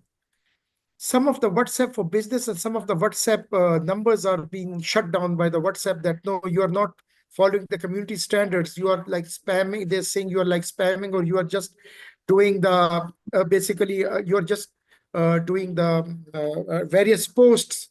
So basically, what it is that we have to be careful of that. The policy, the Facebook had certain policies in the past. I think they recruited someone from Pakistan in the past also to monitor. But the issue is, you cannot do anything against Facebook, Twitter, social media. The thing is that these are their algorithms. They have put these names in the algorithms. Like, there are millions of Facebook social media accounts, so the Facebook cannot monitor every account by person. They don't have that much of stuff. Even they're removed some of the stuff. They have just showed the golden hair shake hand for certain stuff in the Facebook and this and that. So it may be a team of 100 or 200 people. And the problem is that there's no say. If your social media, if your Facebook account is blocked or banned, you just do an appeal, and then that goes into this their AI algorithm process. Most of the time, it's very difficult to get it restored. That's why people have this backup. We need to speak with the Facebook. The issue is that our neighboring country, their people are a lot in this digital tech in the US, especially in the Facebook and certain. I think that also propels the policy there of these social media giants, that it's against anti-Pakistan and anti-Muslim sometimes, which is very bad and sad. On one side, you say we have a freedom of speech and freedom of expression. On the other side, anyone makes a post, it's done. Like even the YouTube, if I've seen the YouTube channels be strike down the YouTube post, someone has done these posts. So we have to juggle around it. Maybe it's tactically to use tactically. If you see some people who make the Facebook post, so rather than IK or this other name, they use the dot rather than dot. So the algorithm doesn't pick it up. But sometimes in the future, the algorithm will pick that up also. But we need to engage. Maybe the PEMRA should engage with the Facebook and Twitter and all these social media that, look, these are the things. So what is your clear-cut policy? What type of policy you have then? Then define the policy. The problem is they don't clarify. It's against our policy standards. But then that should be challenged. That what is the exact policy standard then? That we have to delve more into the social media. And we may need to engage them, maybe through discussion or maybe through dialogue, maybe a Zoom call with the media from Pakistan and me and the social media. The problem with the Facebook and the social media, these are very elusive people. Unfortunately, the WhatsApp and this social, you cannot get to a human person in the social Facebook. If you see, there's no contact number of Facebook, there's no email address. You just have to do your account. You have to make an appeal, and that's it. So there's no, you're just stuck in a silo, unfortunately. But we have to work around it. I call it the mafia. You cannot fight the mafia. You have to just treat around carefully just to save yourself, because the problem, you have to protect yourself, because there's no alternative. You have to use that same social media, Facebook. There's no alternative to Facebook. You have to be on the Facebook. So we have very limited choices. That's the unfortunate part.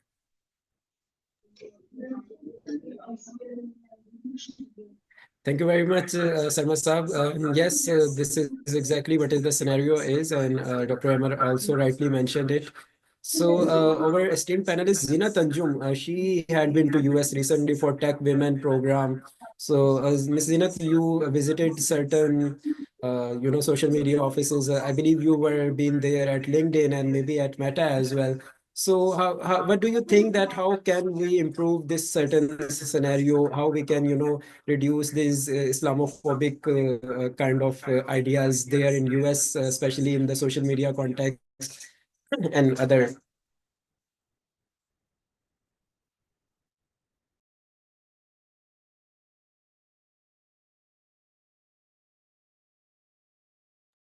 Zinat, can you hear me?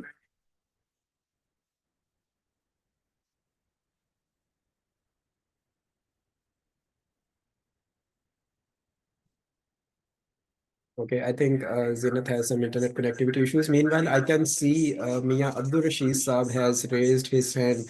Sir, I think you want to add something over here. Please, you can unmute your mic and say it. Thanks a lot to respectable sir. I am desirous to contribute to his good self, Mr. Sarmat, accompanying by the respectable speakers. Sir, we always talk about unfortunate. We utter the word again and again, repeatedly this word. I think I think it is not unfortunate. I strongly object this, with logical solution. There is a gap, there is a widening gap for us all to bridge it objectively and accordingly. When we say some people are doing this wrong, we may correct it, we may project it, we may collaborate with each other, we may disseminate the right information, we may create the mass awareness accompanied by the intellectuals, accompanied by the people like Mr. Majid is here, Mr.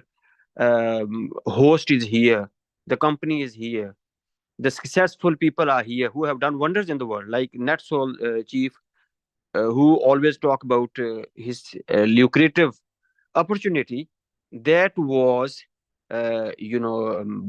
blessed one. That was the right time. When we talk about this, I want to say with clarity that we all are involved to let the misinformation to prosper to that extent. When we all say it is unfortunate, by the grace of Almighty Allah has blessed us all to cope and to grapple with this situation accordingly and objectively. This is an opportunity for those who are sauntering aimlessly with the degrees in their hands. It is the dire need of the day to empower them, to lead them with the vision, with the clarity of the vision, how to bridge this gap, how to make use of this opportunity, how to guide the people.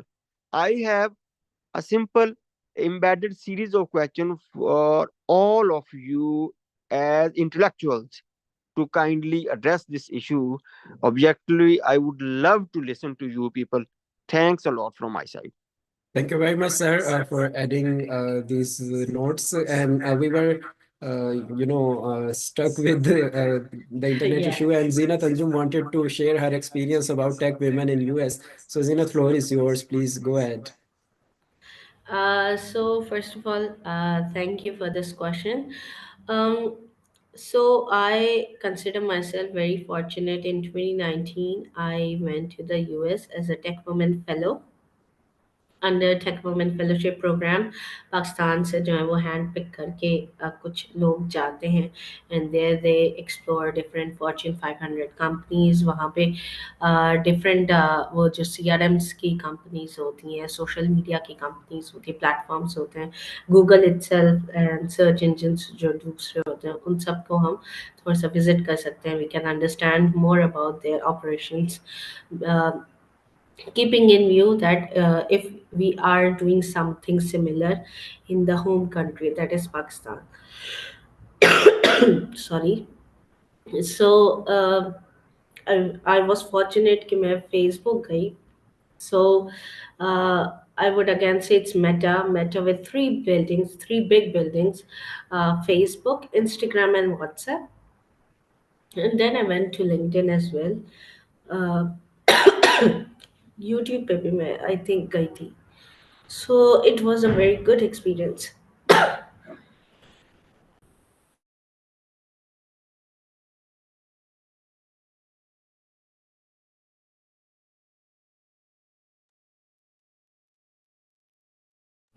So again, my point exactly.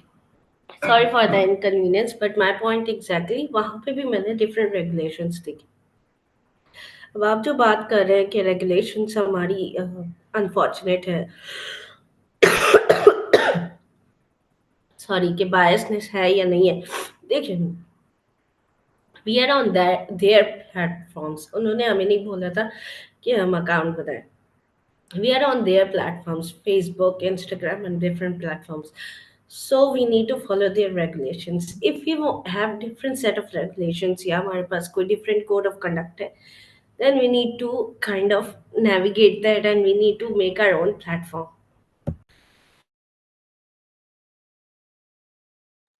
I'm so sorry. Yeah, but you are absolutely right when you said that उन्होंने नहीं बोला था कि Facebook पे account बनाया, तो I could see some people smiling and saying नहीं उन्होंने बोला था कि बनाए. They advertised it a lot, and they gave us a big form of like terms and conditions that we accepted. Okay, fine, we acknowledge that, but full respect whenever it comes to any social media platform. If you sign up for that, so that means that your voice will also be heard. So Facebook policy says, Meta policy says that if certain number of people report against a post, so that post will be removed. Exactly. But that is not the case, right? So whenever someone reports an anti-Islamic or Islamophobic post, that post does not get removed because according to them, it does not go against their community standards. So Because that those, is sorry to cut you off, because those community standards has been made by them.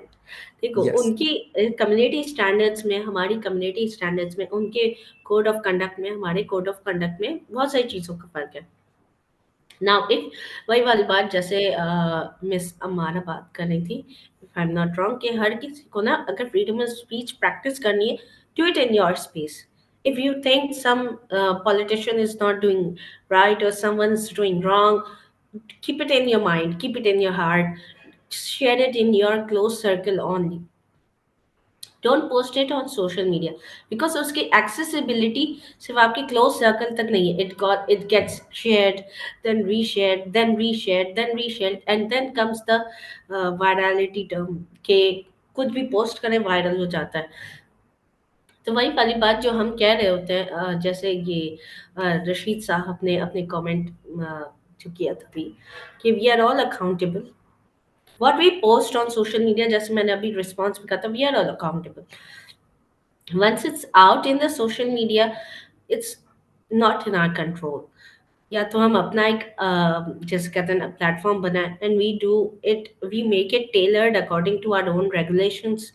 या तो अगर हमें अब उनके platforms पे चीज़ों को advertise करना है या चीज़ों को मार्केट करना है या अपनी एक प्रोफाइल बनानी है, इंटरैक्ट करना है एक्सवाइजी किसी भी पर्पज़ के लिए, then we have to make sure that we follow the community standard, because unfortunately we don't, we're out of the game.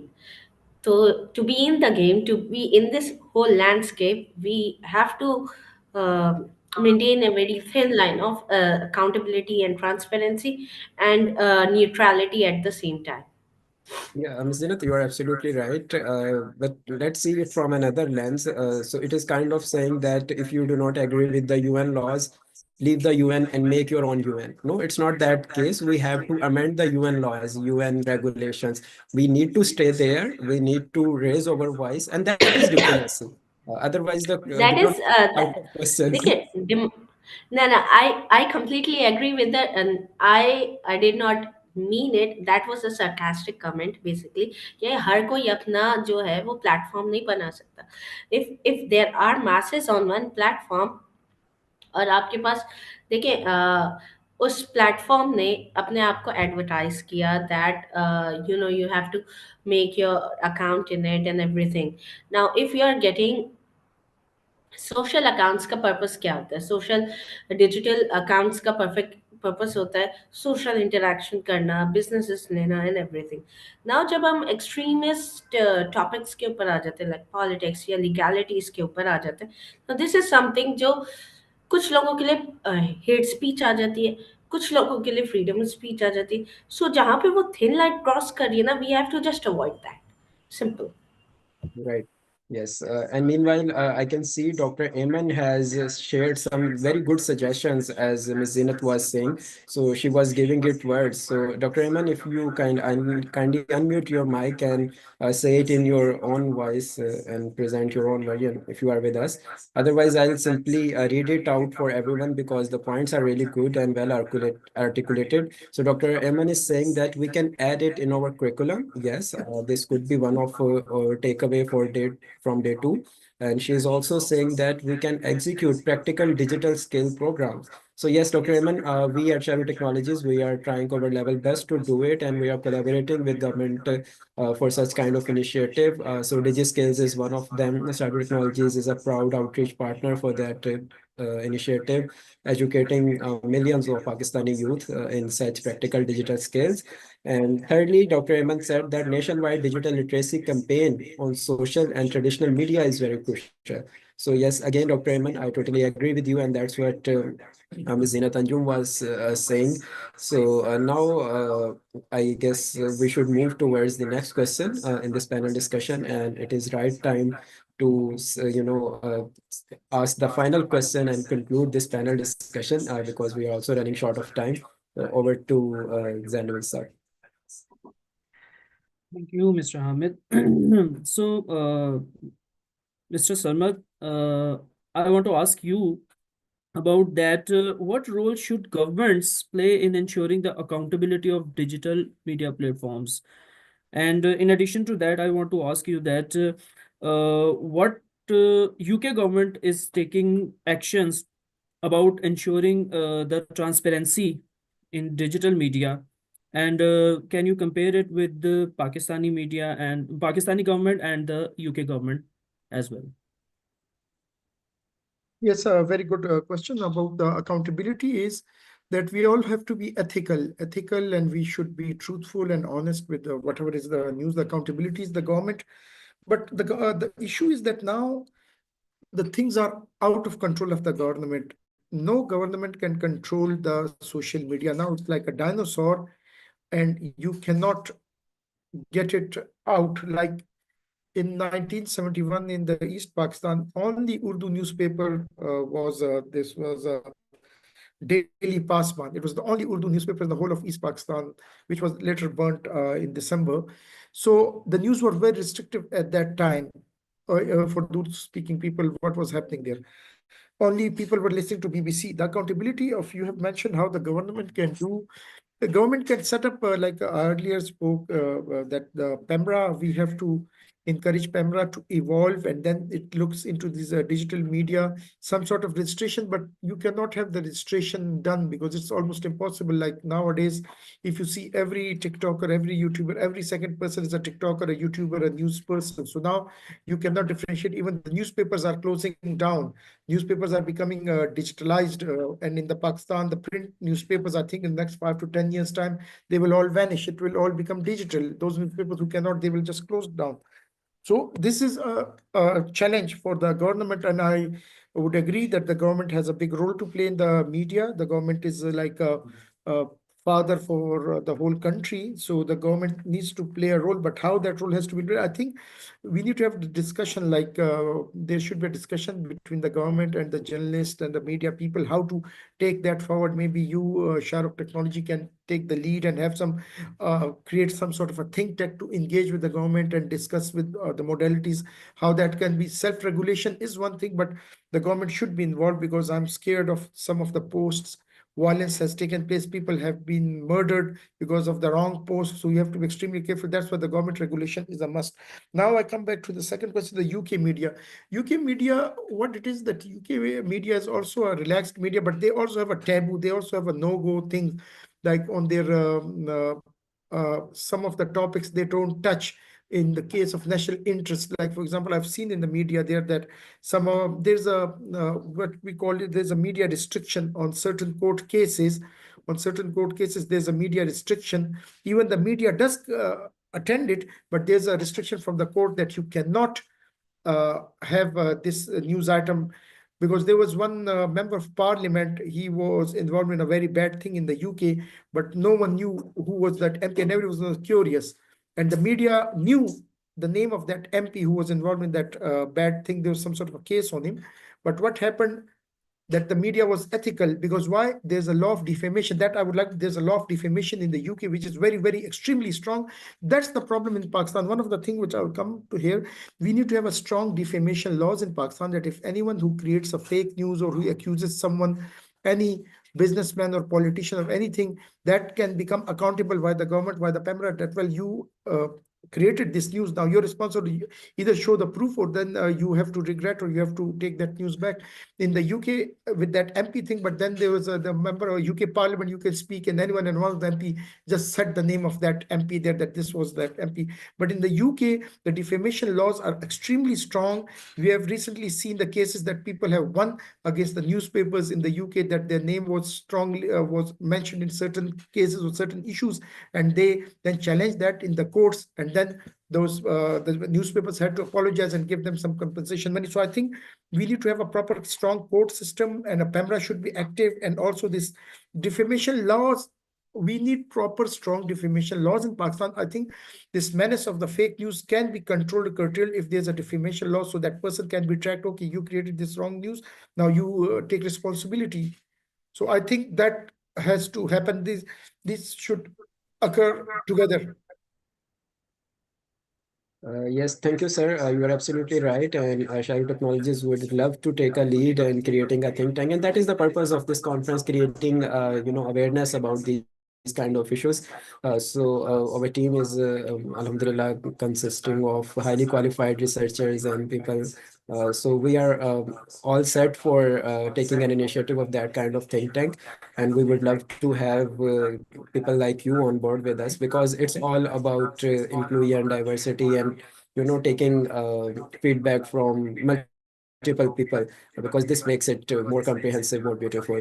So thank you very much for your comprehensive response and your valuable suggestions. So now it is time to conclude this panel, and I would request Ms. Zinat Anjum to kindly say some concluding remarks about this particular panel discussion.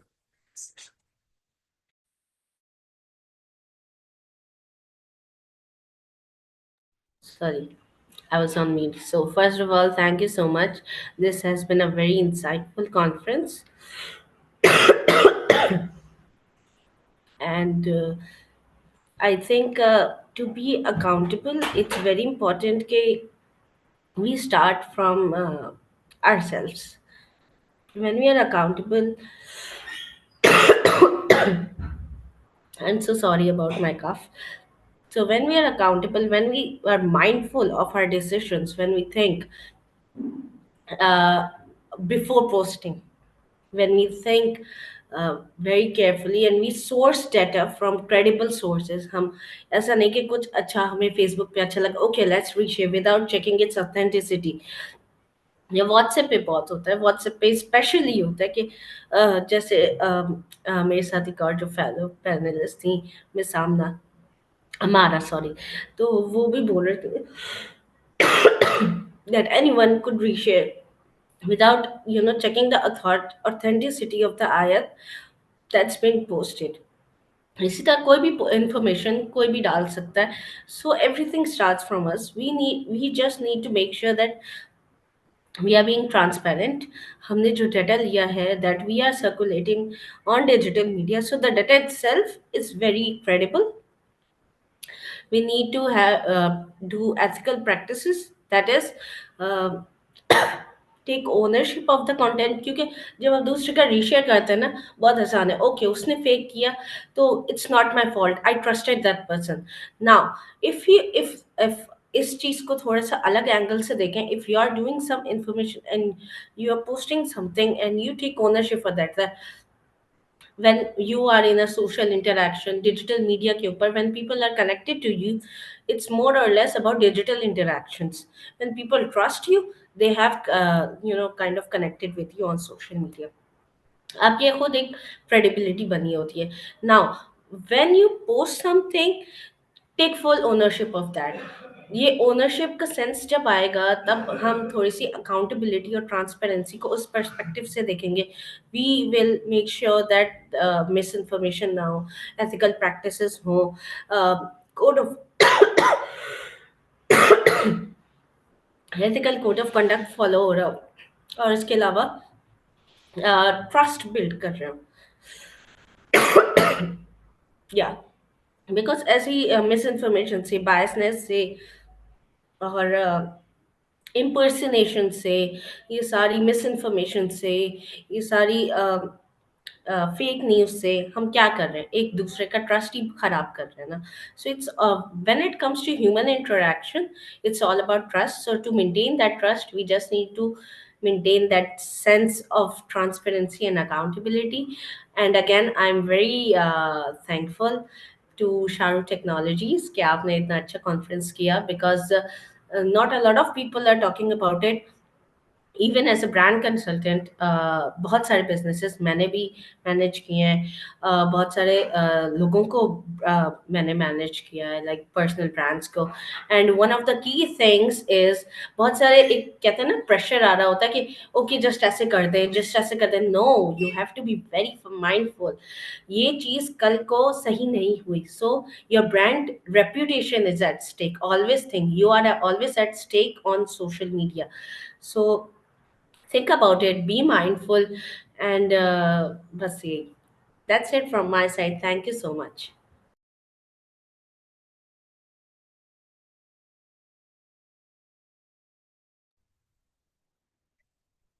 Thank you so much, Ms. Zeenat Anjum, for your valuable addition.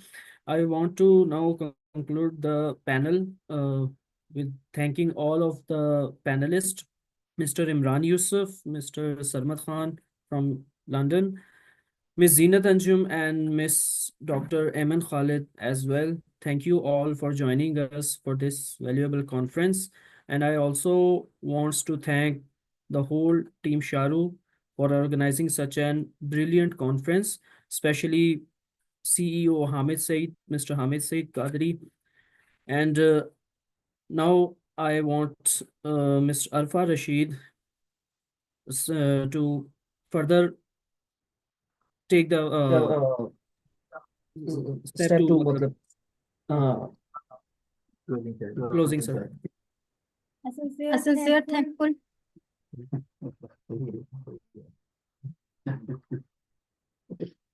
A sincere thank you to all the esteemed panelists and our wonderful moderators and Naveed, media consultant at Sharu Technologies, for leading today's insightful discussion on transparency and accountability in digital media. Your contributions have shed light on the importance of ethical practices and accountability in the ever-evolving digital landscape. We truly appreciate your time, expertise, and the valuable perspectives you shared with us today.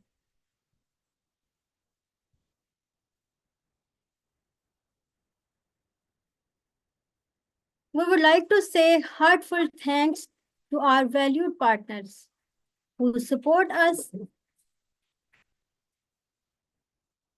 about the instrumental in making this conference possible. Our first partner, Pakistan International Media Council.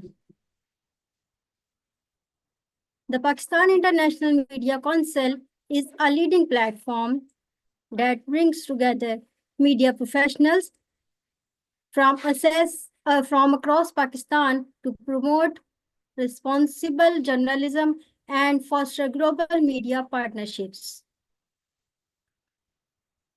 Our next partner is 𝐂𝐿 Pakistan News Group. 𝐂𝐿 Pakistan News Group is a prominent news outlet dedicated to providing accurate, timely, and impactful news coverage on national and international affairs. Our next partner is Delhi City Express Lahore. Delhi City Express Lahore is a well-established Urdu daily that covers a wide range of topics from local news to national and international events. Next partner is Daily Mashriq Lahore.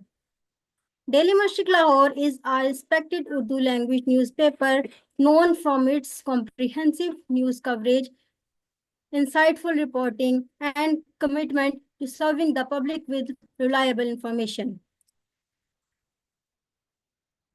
DigiWrite is a digital content platform that specializes in creating highly quality written material. Next is Copy Pencil PK. Next is Flying Punjab. Flying Punjab is a popular YouTube channel RB Creation is also a creative YouTube channel. Noor PK. Noor PK Shahrukh Technology is grateful to Noor PK, our research partner. Noor PK is a research-based agriculture platform dedicated to advancing knowledge and solution in the agricultural sector. Your commitment to sustainable growth is vital for our commitment. Printable PK. Thanks to Printable.pk, our design partner. Printable PK is an innovative online marketplace connecting vendors and customers to facilitate seamless buying and selling. Your platform is helping to build a thriving digital economy. Next is Fashiony PK. A special thanks to Fashiony.pk, our outreach partner. Fashiony.pk is an online marketplace celebrating artisans by providing a platform for jewelry, paintings, art, and craft pieces. Your dedication to promoting creativity and partnerships is truly inspiring.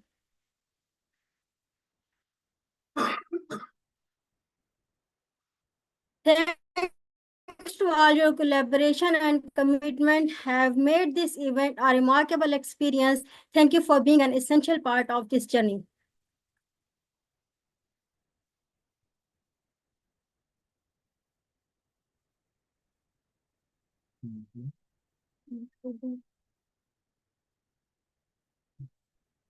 Thank you very much, Ms. Adi, for saying this.